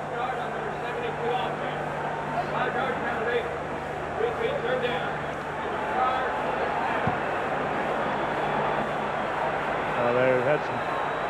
Kansas City had some second thoughts about it. They're going to take the penalty, and it's a good thing. I don't think it's an option, is it? Yeah, you can't decline. Never happened. Full start. 3rd down and 9. Terrell Fletcher is in the game along with Ronnie Harmon. Harmon in motion. Humphreys seeking the 1st down. Nice move there. Takes it to the 39 and gets the 1st down. That is some play by Humphreys. We saw him in the first half do something similar. This time he knew that he had to pick up the 1st down. It was 3rd down to keep this drive alive. And he was willing to sacrifice the old bond. Brian Washington, number 48 of the Chiefs, is one embarrassed guy. Watch right side. Whip. Quarterbacks aren't supposed to be able to do that to strong safeties, and he made Washington pull a clean whip job. 1st down up at the 39-yard line. 10-10 left in regulation. Means. Joe Phillips, I think, was the guy there. And Bruce Smith. Yeah. Akron Means, the ball carrier. He was tackled by Joe Phillips and Neil Smith. Loss of 3 yards on the play. Loss 3, 2nd down, 13. Well, we've seen some hitting here tonight in a very important game. We've tried to tell you throughout the game how important it is to both teams. Kansas City off to a good start, still trying to stay with the Raiders. They win tonight, they will. Dale Carter back in the game at left corner, bottom of the screen. 2nd down, 13. Humphreys, and it's a low throw underneath intended for Tony Martin. 3rd down, 13. Well, great AFC West matchup tonight and next week. AFC West. We go to Mile High Stadium. Always a tremendous treat on Monday night. The Oakland Raiders and the Denver Broncos. Classic rivalry next week on Monday Night Football. And the other former Chief, Harvey Williams, had a great day yesterday for the Raiders. 3rd down and 13. They have to get to the 49 to convert. And a flag is thrown. Pass intended for Mark Say. Intended for Mark Say.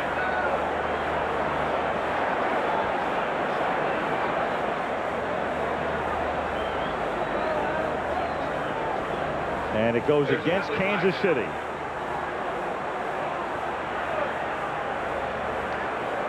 Might be illegal contact on Collins. Hasty also was in there locked up on man-for-man Illegal coverage. contact. Number 40 defense. Hasty. 5-yard penalty. 1st down. Hasty, a very physical cornerback. An outstanding years with the Jets, and what he does after the 5 yards, he makes that contact, forcing the receiver out of bounds well after the 5 yards. So a 3rd and 13 becomes a 1st and 10 with 9:20 left in regulation. Chiefs leading by 3. Good protection. Swing pass. Means. And Natron takes it up to the 50-yard line. There are those nimble feet that you talked about earlier, Frank. You just wouldn't imagine that kind of dexterity, that nimbleness, that ability to go both to the left and the right by a big, big man. George Jameson shaking his head. He thought he had him well back there, almost at the line of scrimmage. Watch 57 Jameson. Now this is a 245-pound running back, and he's like a little scat back, making Jameson miss. Jameson hardly got a hand on it. He made one guy miss and ran over another. 2nd and 2. Means again takes the ball across the 50-yard line, very close to a 1st down. Salimu and Phillips in the middle of the action. Isn't that everything you could possibly hope for from a running back? The fleetness and the nimbleness of foot to make a guy cleanly miss, and then he finishes off the play by lowering the shoulder and running right over somebody. That's why they backed the Brinks truck up to his house in preseason and unloaded it. Yeah, well, Bobby Beathard wasn't driving it. That took a while. Well, Yeah, Natron wanted that Brinks truck sent up there, but he held out. There is Bobby, who has been a part of 6 teams that have gone to Super Bowls, Miami, Washington, and San Diego through the years. Little short. Boy, this, no mistake about it, this is his football team, starting right with Stan Humphries, whom he drafted for the Washington Redskins as a 6th-round draft pick back in '88. Brought him out here in '92, brought in Bobby Ross. He's brought them all in. Focused on defense, too. Big Vaughn Parker, number 70, checks in to play at tight end. Now we have a 300-pound tight end playing for the Chargers. Arthur Cunningham, the defensive coordinator, looks on. 3rd and inches. 4 chain links. He's got enough. 1st down. Stan Humphries to the 49-yard line. Under 8 minutes now remaining in regulation. We're on a nice little roll here after a couple of blowouts in our first couple of Mondays games. The 49ers and Lions, a terrific battle 2 weeks ago. Buffalo, Cleveland last week, and a beauty tonight. Knock on wood. Yeah, I think it's hard for after 5 games something to be quite this dramatic tonight. The team that loses this is going to be in trouble in the AFC West, and I think both teams know it. Nothing new, though, for these guys to be playing it tight. That's the tradition of this series. One game last year, 14-13 Kansas City. From the 49-yard line. Humphries going deep for Jefferson. He makes the catch inside the 15 and is out of bounds at the 4-yard line.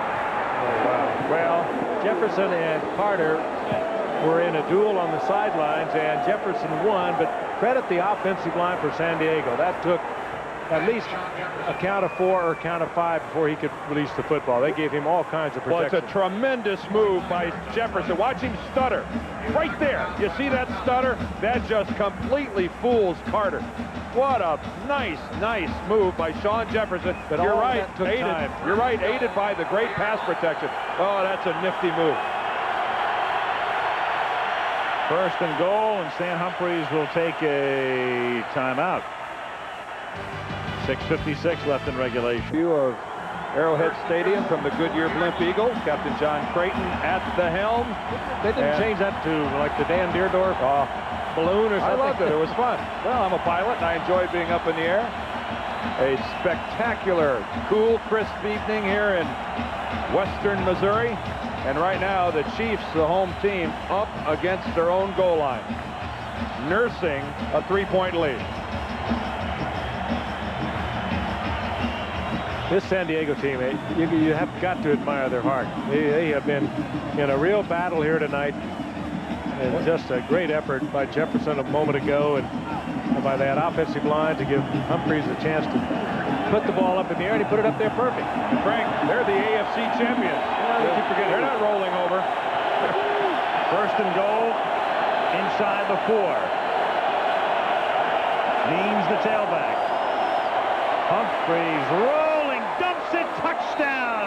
Threw it into the arms of Shannon Mitchell, who'd lined up as the blocking back, as the fullback on that play, and Mitchell with a touchdown. And Humphries with just enough of a threat of the run on the bootleg, and it pulled the linebacker up and allowed Mitchell to get into the open. Mitchell's down on the ground. You know, Mitchell lines up at fullback, makes a block, and is in all fours. No wonder the Chiefs defense loses track of him.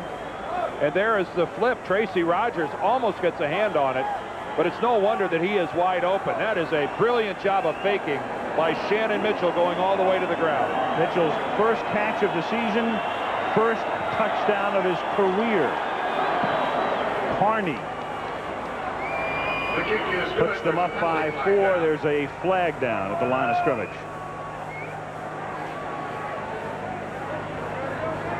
Shannon Mitchell, he almost had a catch last week in Pittsburgh, but it was one of those plays where it went through his hands and it was intercepted and run back for a touchdown. Defense, offsides, kick is good, penalized 5 yards on a kickoff. And with 6:50 remaining in the 4th quarter, Bobby Ross, who guided his team to the Super Bowl, and we talked to him in August this year. We did a preseason game, and we asked him, how long did it take you to forget about that loss at the Super Bowl? He says, I still think about it every day, and I'm ticked off. Look at the right side of your screen. There's Shannon Mitchell, 89. Now he's going to go in and go to the ground. There he is, right there on the ground. And no wonder all the Chief defenders lose sight of him. The guy is on the ground, out of the play. He was the prime intended receiver either. That was Dwayne Young in the back of the end zone that Humphrey was looking for, and Shannon Mitchell made a great play to keep it alive. And you're just asking the impossible of the Chiefs to keep track of him, and a very heads-up alert play by Mitchell and Humphries.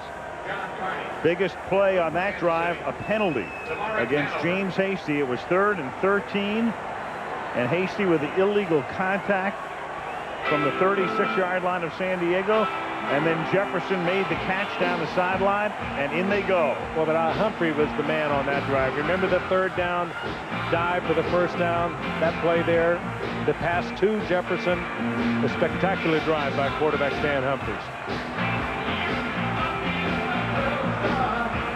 Carney's kick, Vanover at the goal line. And tackled at the 16. Good kick when you pin a guy into the corner like that. Fletcher makes the tackle. Yeah, not very good blocking by the Chiefs special teams. Vanover never had a shot. 16-yard return. First down, Kansas City. Well, the burden now on the Chiefs. They got to buckle it up. And they are a long way from a touchdown. Field goal will not get it done at this point.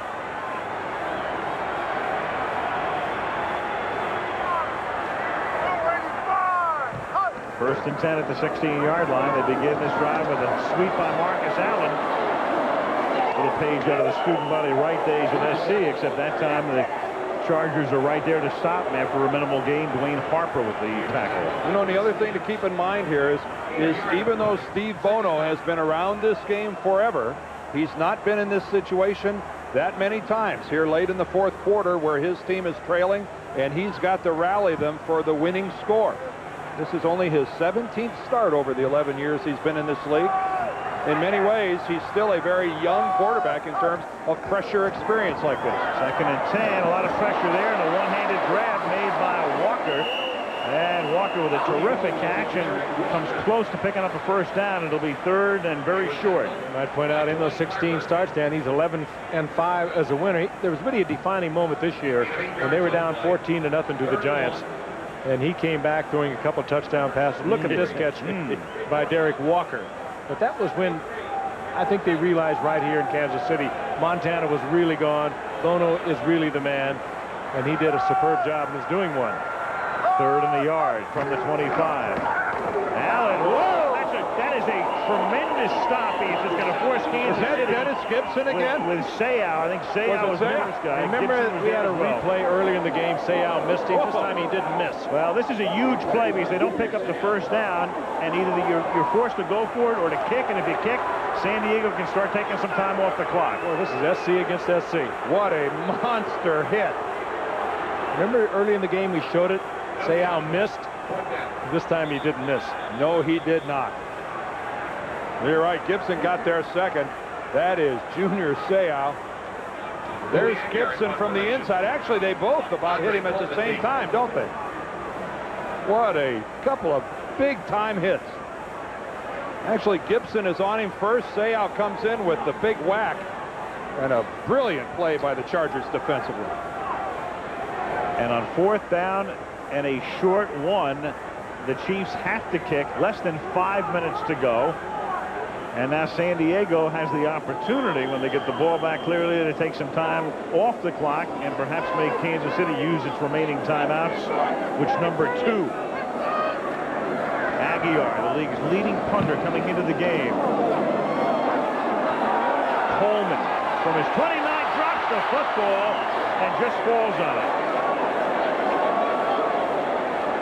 Andre Coleman, who had the fumble before that led to the KC touchdown, gun shy on a fair catch, and he just wants to go home. Can't grab a plane. You see him, he took his eyes off the ball, did not look it into his hands. He did the smart thing right here.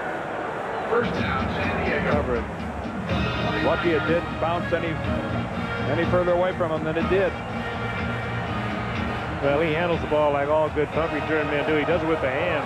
You usually won't get a big bounce off your chest or something, but you handle with your hands. Only 5 yards separate the two teams in total offense, but extremely even in both running and passing. Mirror image game. Here's Means going nowhere. Stopped for a loss of 1. Back at the 28-yard line. It's going to be 2nd and 11. Boy, and look at every Kansas City Chief trying to dig that football from out of the arms of Natron Means. This is a very critical situation here in which to pick up a first down or not, because the Chiefs want to conserve those timeouts. But if San Diego gets a first down here, then Kansas City is going to have to start taking their timeouts. Boy, they're just digging, trying to get that ball out of there. Neil Smith.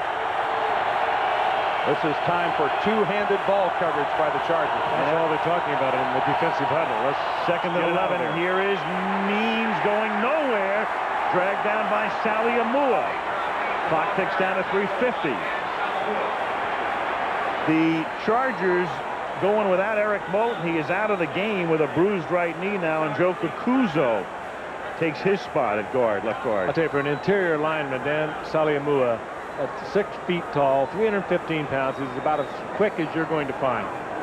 There is Moulton over on the San Diego Charger sideline. We're told he has a bruised right knee. They could use him in there right now. The Chiefs were forced to, not forced, but the Chiefs took a timeout right there, and that leaves them with only one. 3 minutes and 47 seconds left, and they're trailing by 4, and they'd like to have more than one timeout, Al. They have one and the 2-minute warning, but it's incumbent upon the Chiefs here to stop San Diego on this play. Otherwise, either a good part of the clock or the timeout will evaporate. Or both. Flash shows baby blues. Beautiful.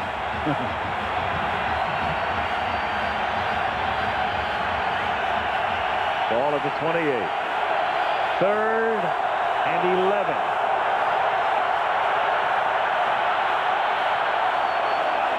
Flag. Chiefs jump. Harmon breaks a tackle. The play is still alive. Ronnie Harmon out of bounds at the Kansas City 28-yard line. He broke a Martin Bayless tackle.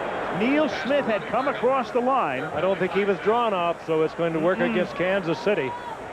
And I think Harmon thought he might have been out of bounds before he wasn't, and he looked down and saw that he wasn't. And this is going to work against the Chiefs. It was Neil Smith. Number 90 defense. Penalties declined. Oh, wow. Result of the play is a completed pass for first down. Huge play. Ronnie Harmon, I seriously think he thought he might have been out of bounds. Looked down and saw that he wasn't. The Chiefs kind of gave up on him. Right there. Well, look at him. Yeah, no, well, yeah, I'm still alive. First down. Alive for a 44-yard gain. Oh, wow. Alive for a back-breaking play. From his own 28 to their 28. Here comes some natron. Natron power. Picks up 2. What a shocker there. Chiefs with 1 timeout, plus the clock will stop at the 2-minute warning.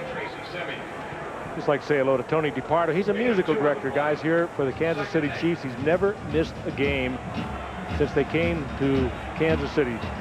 He's been an automobile accident. This is the first game that he's missed, and all the Chief fans and all the players are very concerned about his recovery, and he's doing well. So, Tony, enjoy it. 2nd down and 8 at the 26. Means. And Natron to the 16-yard line and a first down. Mark Collins makes the tackle.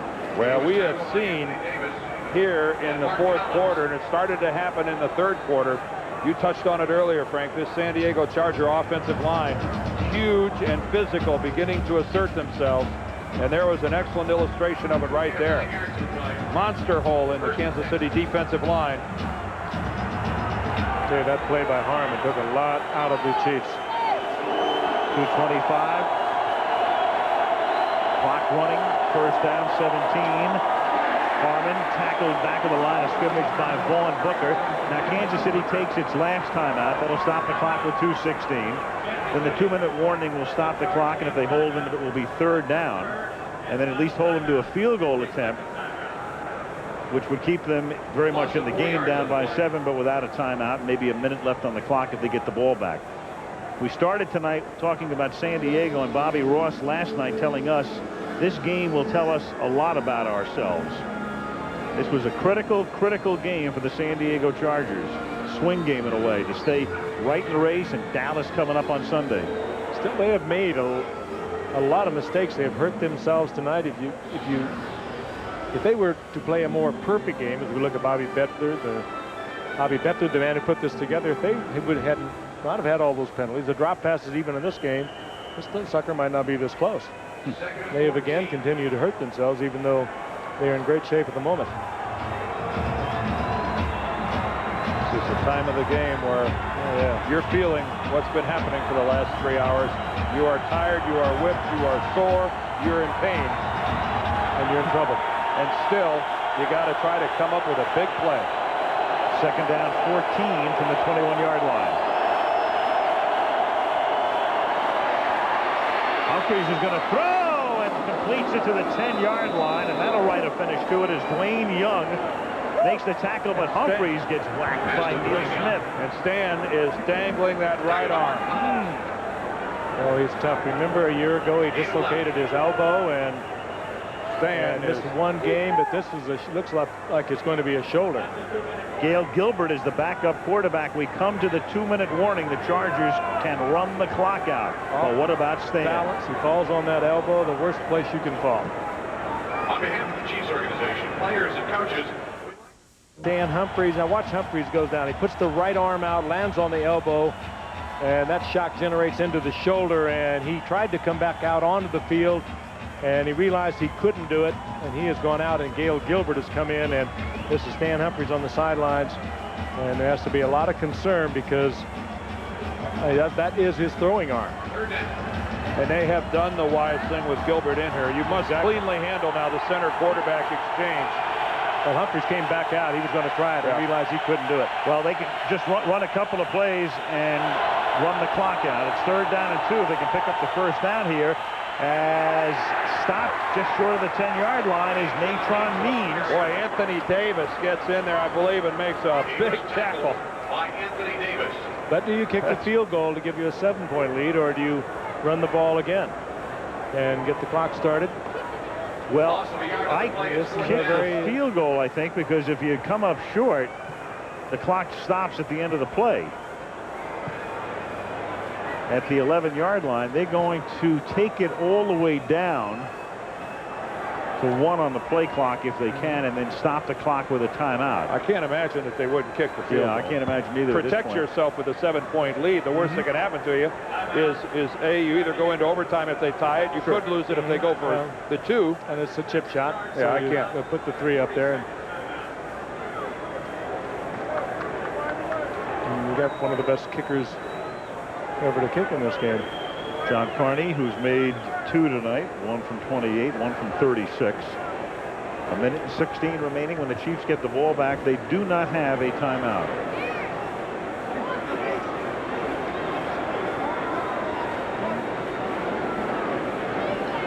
John Carney from 20 through 29 yards has missed only 2 of 53 in his pretty stellar career.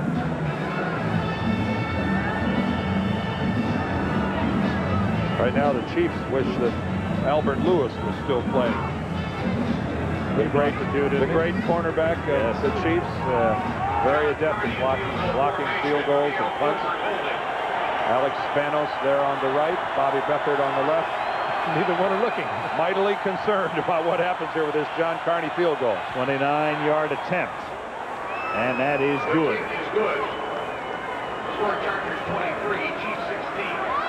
So Humphries will get a report on Stan as he and Gilbert converse.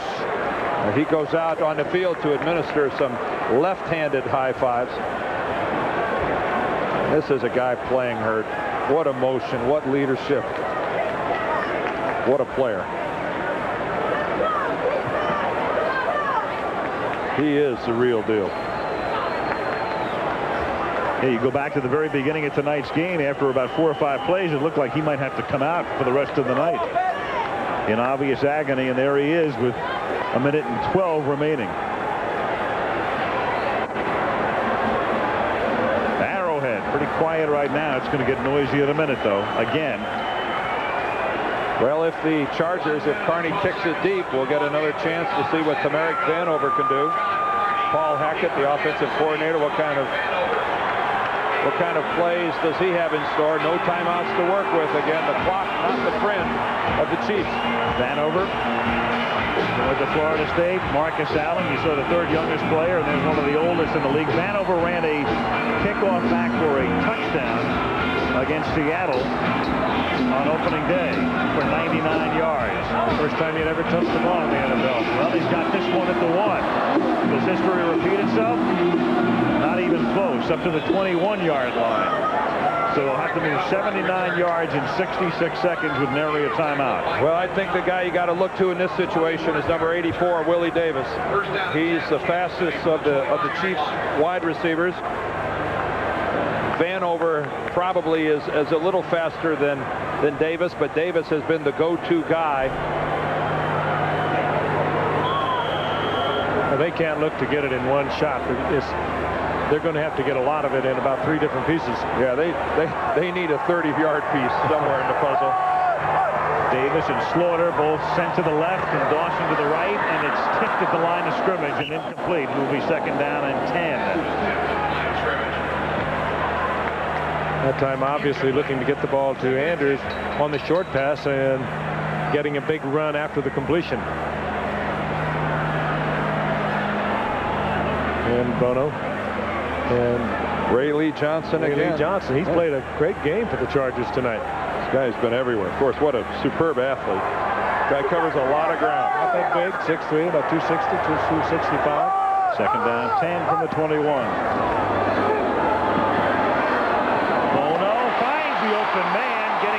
at the 45-yard line is Lake Dawson and fights his way to the 48-yard line. 1st and 10 at the 48. No timeouts. Well, I think the Chargers are being mighty nice getting back on the other side of the ball in a much bigger hurry than I would have. And Bono spikes it with 40 seconds. 2nd down. I think those Charger defensive linemen might have been able to milk a few more seconds out of that than they did. Dave Adolph with his prevent defense, everything, keep it contained to the inside, giving nothing deep where they can get it out of bounds. Dave Adolph, who a year ago was walking the same sides of the sidelines as Marty Schottenheimer. Well, Bono has sure been on the sidelines enough watching his mentor, Joe Montana, in similar situations. 2nd down and 10 from the 47-yard line. And Willie Davis makes the catch and steps out of bounds to stop the clock at the 45. But now it's 3rd down and 3. That's a gimme by the Chargers. They'll give that the rest of the night. Rest of the night, much of it. It's only 35 seconds long unless they get in the end zone. Yep. And that's why they're willing to give it. This night could go on if they get into the end zone. We go to overtime in all likelihood. 3rd down and 3.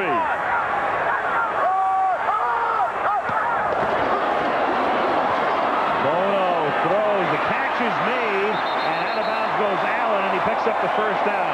That took 5 seconds. And no easy catch, Frank. That's a ball that a lot of backs could have dropped. He's caught a lot of balls that a lot of backs could have dropped. That's a nice play by Marcus Allen. They're not going to get in there 5-yarding the San Diego defense. No, but they needed the 1st down.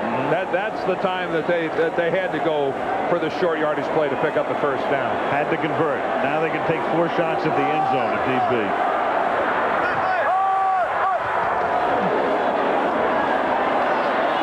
Bono, far side, catch made. Slaughter. He's out of bounds at the 23-yard line on the 1st down. Now that's a little more than the 5 or 7 yards. That's what they needed to do. The Chargers want to give up.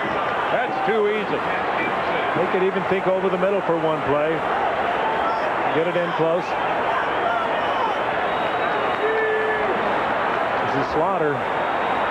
Talked about him earlier. Great years with Cleveland and Houston. Played for Marty at Cleveland. Bono's now thrown for 311 yards. Whoa! They come across. It's a free play. Bono throws. Nothing happening in the end zone. And Sean Lee was the guy who came across. I wonder if he made contact. If he made contact, they'll put the time back on the clock because it never happened. As it turned out, the clock only ticked down 1 second anyway. Offside. Defense. Number 98. 5-yard penalty. Repeat 1st down.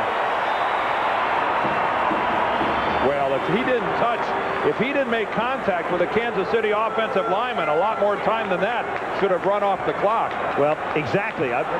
It was 25 seconds at the start of that play. Right now, it's 24 seconds. Why the officials should change the clock. Exactly. It should go back to 25. But why didn't it tick down as that play developed? Well, they should run some time off the clock because the clock is right. Clock is right with 24 seconds. Oh, I don't see how that could be true, Howard. If there wasn't contact, the clock should be right at 25 seconds. There it is. See, the play starts at 25. So if he accept the penalty. But Al, if he doesn't make contact, the clock continues to run. Well, they did, and they took the 1 second at the end. Obviously, there's a bit of a foul up. Bono throws into the end zone intended for Slaughter, and he's covered by 3 defenders. It'll be 2nd down, and that took 4 seconds off the clock.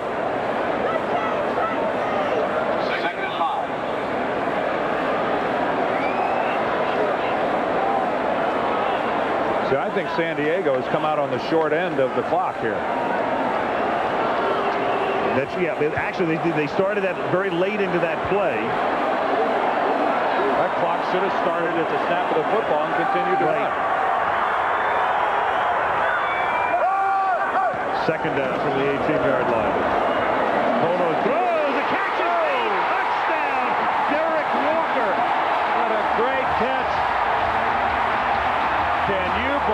this. Shades of Joe Montana. Derek Walker has had a huge game, and now Marty Schottenheimer, I think, has a no-brainer of a decision. You kick this and go to overtime. And he sends the place kicker, Lynn Elliott, out onto the field with 15 seconds remaining.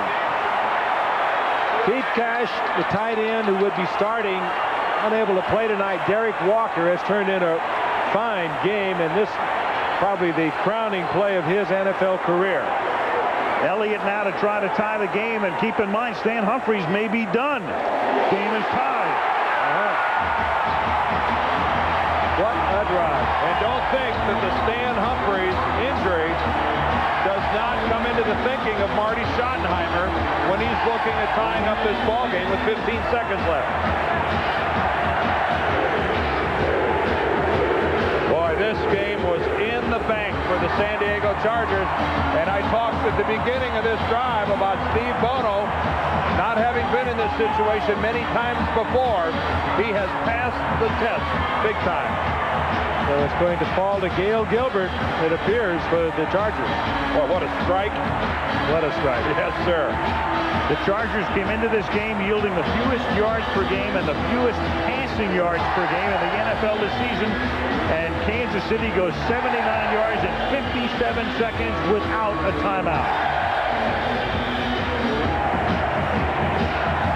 Sometimes you feel like saying, take that prevent defense, and you know what with it. That's exactly right, because I think back to the one play that was completely uncontested, the sideline pass to Webster Slaughter. For about a 20-yard pickup. That's right. That set him up to be in a position to throw the ball into the end zone without it having to be some type of a Hail Mary pass. And a lot of credit to Ralph Friedgen, who was calling those plays. Now the next critical call in this game will be heads or tails. They'll flip a coin before we go to overtime. Lynn Elliott kicking off for the Chiefs. And he sends a ground ball fielded up at the 26-yard line by Andre Coleman. And he gets it up to the 38-yard line. The clock stops at 10 seconds remaining in regulation. There's Friedgen, the offensive coordinator for the Chargers. Lynn Swan, what you got? Well, Al, the story down here is that it's a sprained shoulder, and I looked at Stan Humphries. I touched my shoulder. He looked at me, just shook his head. He is not going to go back into this ball game into overtime. Al? Gail Gilbert, longtime backup at Buffalo. Very little experience. In here now at the 37-yard line. They need about 30 yards to get someplace where Carney could have a chance.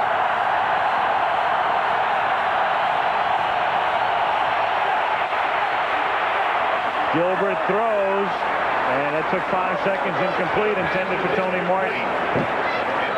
Now you're best advised just to kneel it down and take your chances on the coin flip.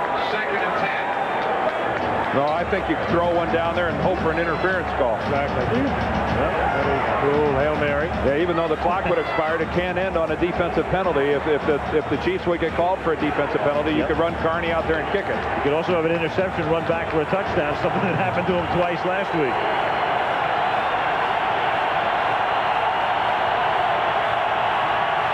We're right, you're wrong. Yep. Going deep, picked off. 19-yard line, that's Brian Washington, and that'll send us to overtime. Well, well, well. Haven't had one of these for a while.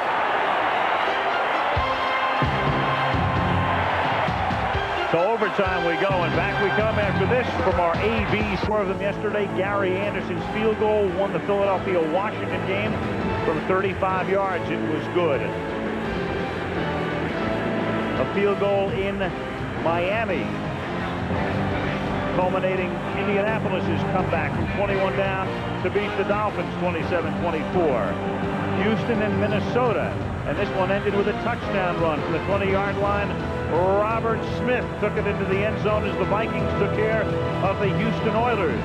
And the game at the Meadowlands, Arizona against the Giants, also went into overtime. And that one ended with a touchdown on this pass, which was picked off at the 41-yard line by Jesse Armstead and run back for a touchdown. And for the first time in the history of the National Football League, 5 games in one weekend go to OT.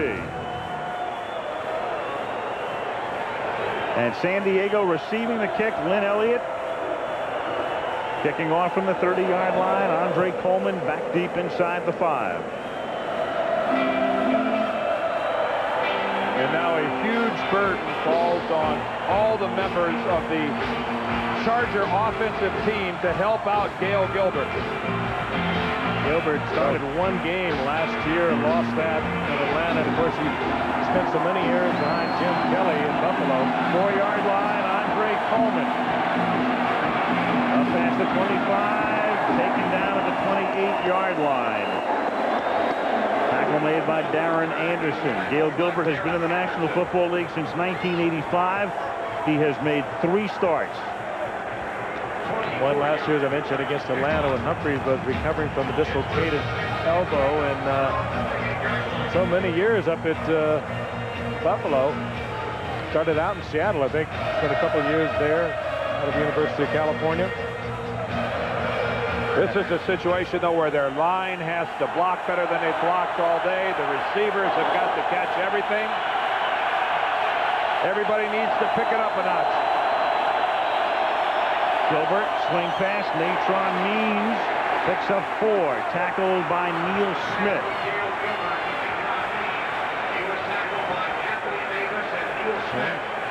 And Neil slow and rising. This has been a brutal game, physically. Not made any easier by having to strap on Natron Means. Natron may weigh more than Neil Smith.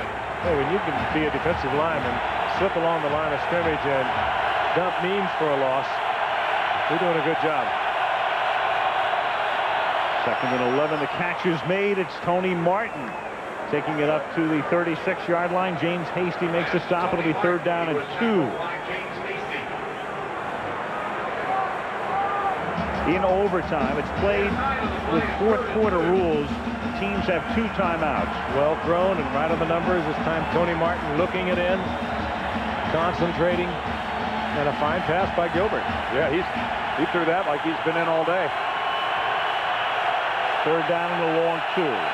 Where they need Derek Thomas to come up big if you're Kansas City. Well, Dan Saliamua came up too big. Unless he was drawn off, that's going to be a 1st down for San Diego.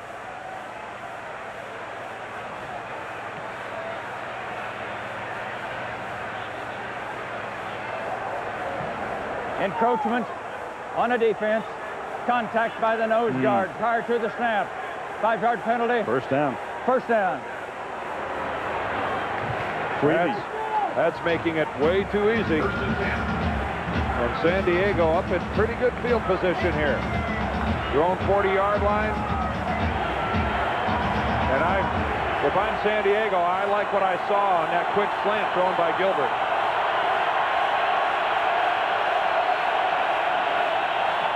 Means cuts to the outside, and knifing in is Tracy Simeon to wrap him up after a very small game. And that's how you handle a back like Natron Means, a swarming defense, slowing up with the contact and then just having great pursuit. Well, right now, if you're Gunther Cunningham and you're the Kansas City defensive team, you're going to crowd the line of scrimmage. You're going to play 8 guys up in the vicinity of that line of scrimmage and force Gail Gilbert to get them into field goal range by throwing the football. 2nd and 9. Lofted into the arms of Means, and Natron is tackled up at the 48-yard line, about 2.5 yards short of the 1st. Good tackle by Simeon, getting out from the middle linebacker position and all by himself bringing Means down, and that's not easy. No mean feat.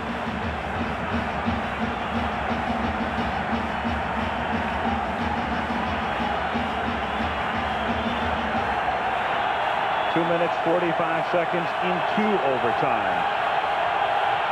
Good tackle. Third down and a very short 3. And the play clock down to 4. And they take a timeout. 1 of 2 you're allowed in overtime.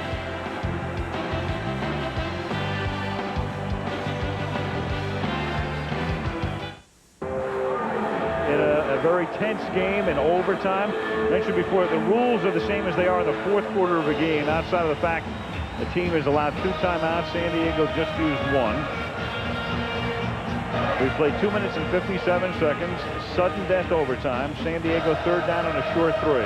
Means on the sidelines would indicate to San Diego with 3 and a long 3. Then rightfully so, going to put it in the air. And Ronnie Harmon is into the backfield. And if you're calling plays as Ralph Pridgeon is up here in Arrowhead Stadium, up in the press box, somehow it would be a good move to get the ball into the hands of Ronnie Harmon.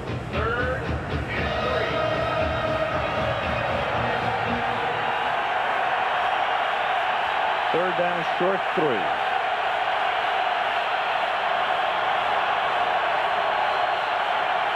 Jefferson, the motion man. Roll left, pressure. Sets up, throws, and the catch is somehow made by Jefferson. He threw that into a First crowd, down. and Jefferson came down with it. And a great effort on the part of Gilbert just to avoid being sacked. Keith Traylor just knocks Gail Gilbert, forces him about 7 or 8 yards back off of his heels. Gilbert is able to make this completion to Jefferson. I don't know how he did it. I don't think Jefferson was the receiver.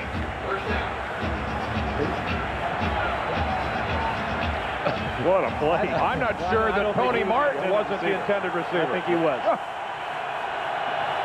Improvisation and a first down, and 1 more first down will put them in long field goal range. And again, it's Sally Amua this time, along with Well, we've got a Booker coming across. We've got a new quarterback in the game, and Gail Gilbert, and the Kansas City defensive line used to Humphrey's cadence. Number 97 defense. And they are being Contact victimized. prior to the snap. 5-yard penalty. Repeat first down. These guys, too used to Stan Humphreys, aren't used to Gail Gilbert, and he's killing them. Second time here in overtime that they've drawn this group off sides. He's moving around pretty good back there too, Gail Gilbert, unlike Stan Humphreys. Surprised they allowed it. That's the second time Sally Moore is across the ball. First and 5 at the 40-yard line. Means knifes his way for a gain of a yard to the 39. So right now, if they don't gain another yard, it would be about a 56-yard attempt for that man, Carney, whose career long is 54 against Seattle in 1991. And last year, he was 2 for 2 from 50-plus. He is not known as a long kicker. You see what Gilbert did that last time? After drawing them offsides, he comes up and goes on the quick snap. And amazingly, this is the first time in 4 years with the Chargers that Bobby Ross has found himself in overtime. Second down 4 at the 39-yard line. Means tackled back to the line of scrimmage. Huge play by Vaughn Booker. All right, Vaughn, it was a good play. Yep. That's choke your motor a little bit.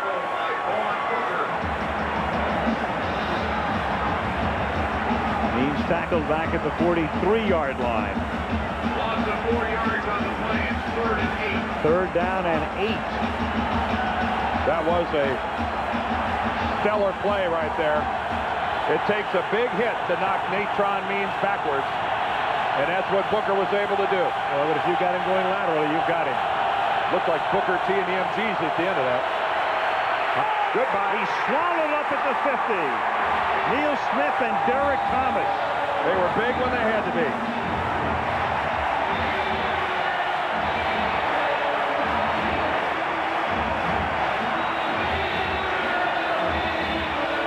Scramble the eggs. We might be here till breakfast. 5.5 minutes into overtime. Darren Bennett to kick. Now this is where Bennett needs to show a little touch and not just launch some cannon shot into the end zone. He did, He too. does show some touch. Fair catch called for and made at the 14-yard line. Well done by Bennett. Vanover pulls it in. And now Kansas City will have the ball for the first time in overtime. Well, Vaughn Booker got it started with that hit on Natron Means, and then the Charger pocket just collapsed on that man's quarterback. Alex Spanos, the owner of the Chargers, he's seen it all tonight. And there is his adversary, Lamar Hunt, Longtime original and longtime owner of the Kansas City Chiefs. The tall man with him, longtime friend and associate, Jack Stedman. Here's Allen picking up just a yard over the right side of the 15-yard line. 2nd and 9. Fans do not like that call. And we're getting down to inside 9 minutes. In case you're wondering, it could end up in a tie. Well, see, that's where I think the fans are a little off base in booing a running play. Just because you're in overtime doesn't mean you throw the ball every time. That's being a little, I think, a little harsh.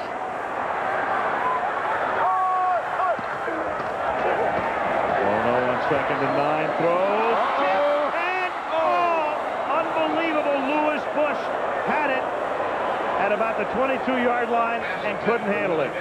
Willie Davis gave San Diego its biggest break of the night, and they couldn't cash in. Well, Bush had a chance to win a game. Oh boy, he'll see that ball floating down at him in slow motion for a long time to come. Well thrown ball right into the hands of Willie Davis. Oh, and it bounced right off his face mask, I believe. Oh, and it's just perfect setup for Bush. Just perfect. It's coming down soft and slow. Oh. Almost. 3rd down 9 now at the 15-yard line. Davis in motion. Here comes Sam. Charging from the outside, and it is incomplete as Lake Dawson almost becomes a defender on the play. That's what he did. Well, Wayne Harper covering. Junior and the boys make quick work of Kansas City's offense. 3 and out. Dave Adolph, who used to be here, now in San Diego, say out blitzes very infrequently. Boy, now the pressure is on Louis Aguiar as it ever. He needs to come up big. And here we go again. Andre Coleman. Coleman's only standing at his own 40. He's averaging over 14 yards a return. He has put the excitement back in the punt return, hasn't he? He's 45 yards away from the line of scrimmage as Aguiar sends one that will be fair caught at the 43-yard line by Andre Coleman. I'm not sure Coleman would return a punt if every guy on the Kansas City cover team fell down. Not tonight. Shocked from that kickoff fumble early in the game if you weren't with us. And he has been very cautious. If you're just picking us up, joining us very late in overtime after Kansas City rallied down by 7 in the waning moments of regulation without a timeout, marching 79 yards. Stan Humphries hurt just prior to the 2-minute warning and out for the rest of the night. Well, Marty Schottenheimer's ball club right now is playing with field position fire. San Diego has the good field position, and in overtime that'll win you a football game. Gilbert guns in, all kinds of contact and incomplete, but they're going to rule it incidental contact with Carter and Jefferson. Well, falling all over each other. Dale Carter had great position, and Gilbert tried to gun it into Jefferson, and Carter, unfortunately for Carter, tripped over Jefferson as he came back to make a play on the ball for the interception. And he well could have intercepted that ball. That was kind of turned about as fair play because I think Jefferson fell down first. They were both on the ground. 2nd and 10. 6 minutes, 45 seconds into the 15-minute overtime. Sudden death. Catch made up at the, no, not made up at the 49-yard line. Mark Say couldn't handle it.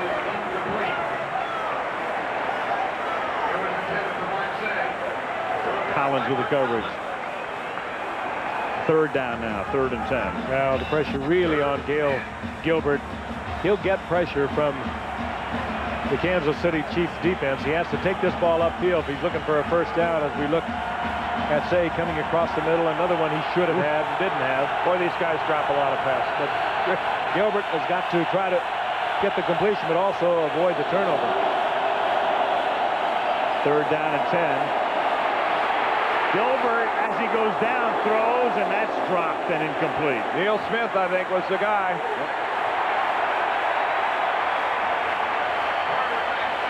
And they're going to rule him down at the 38-yard line. So they'll give Neil the sack. And in comes old big leg, Darren Bennett. He'll be able to kick away on this. And here is Neil Smith, who's playing a whale of a game tonight. He and Stan Brock have been dueling all night. And that's a good call by the officials. Neil Smith knocked Gilbert to his knee before he threw that ball. The rookie Vanover. Boy, did he loft that one. He fields at the 14-yard line. Vanover up past the 30. He's gone. Vanover is almost gone, and now he is officially gone. No flags. We've been talking about him all night. No flags. This game's over.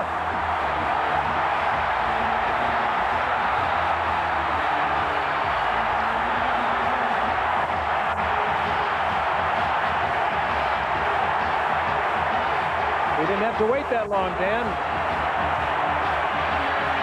Tamarick Vanover.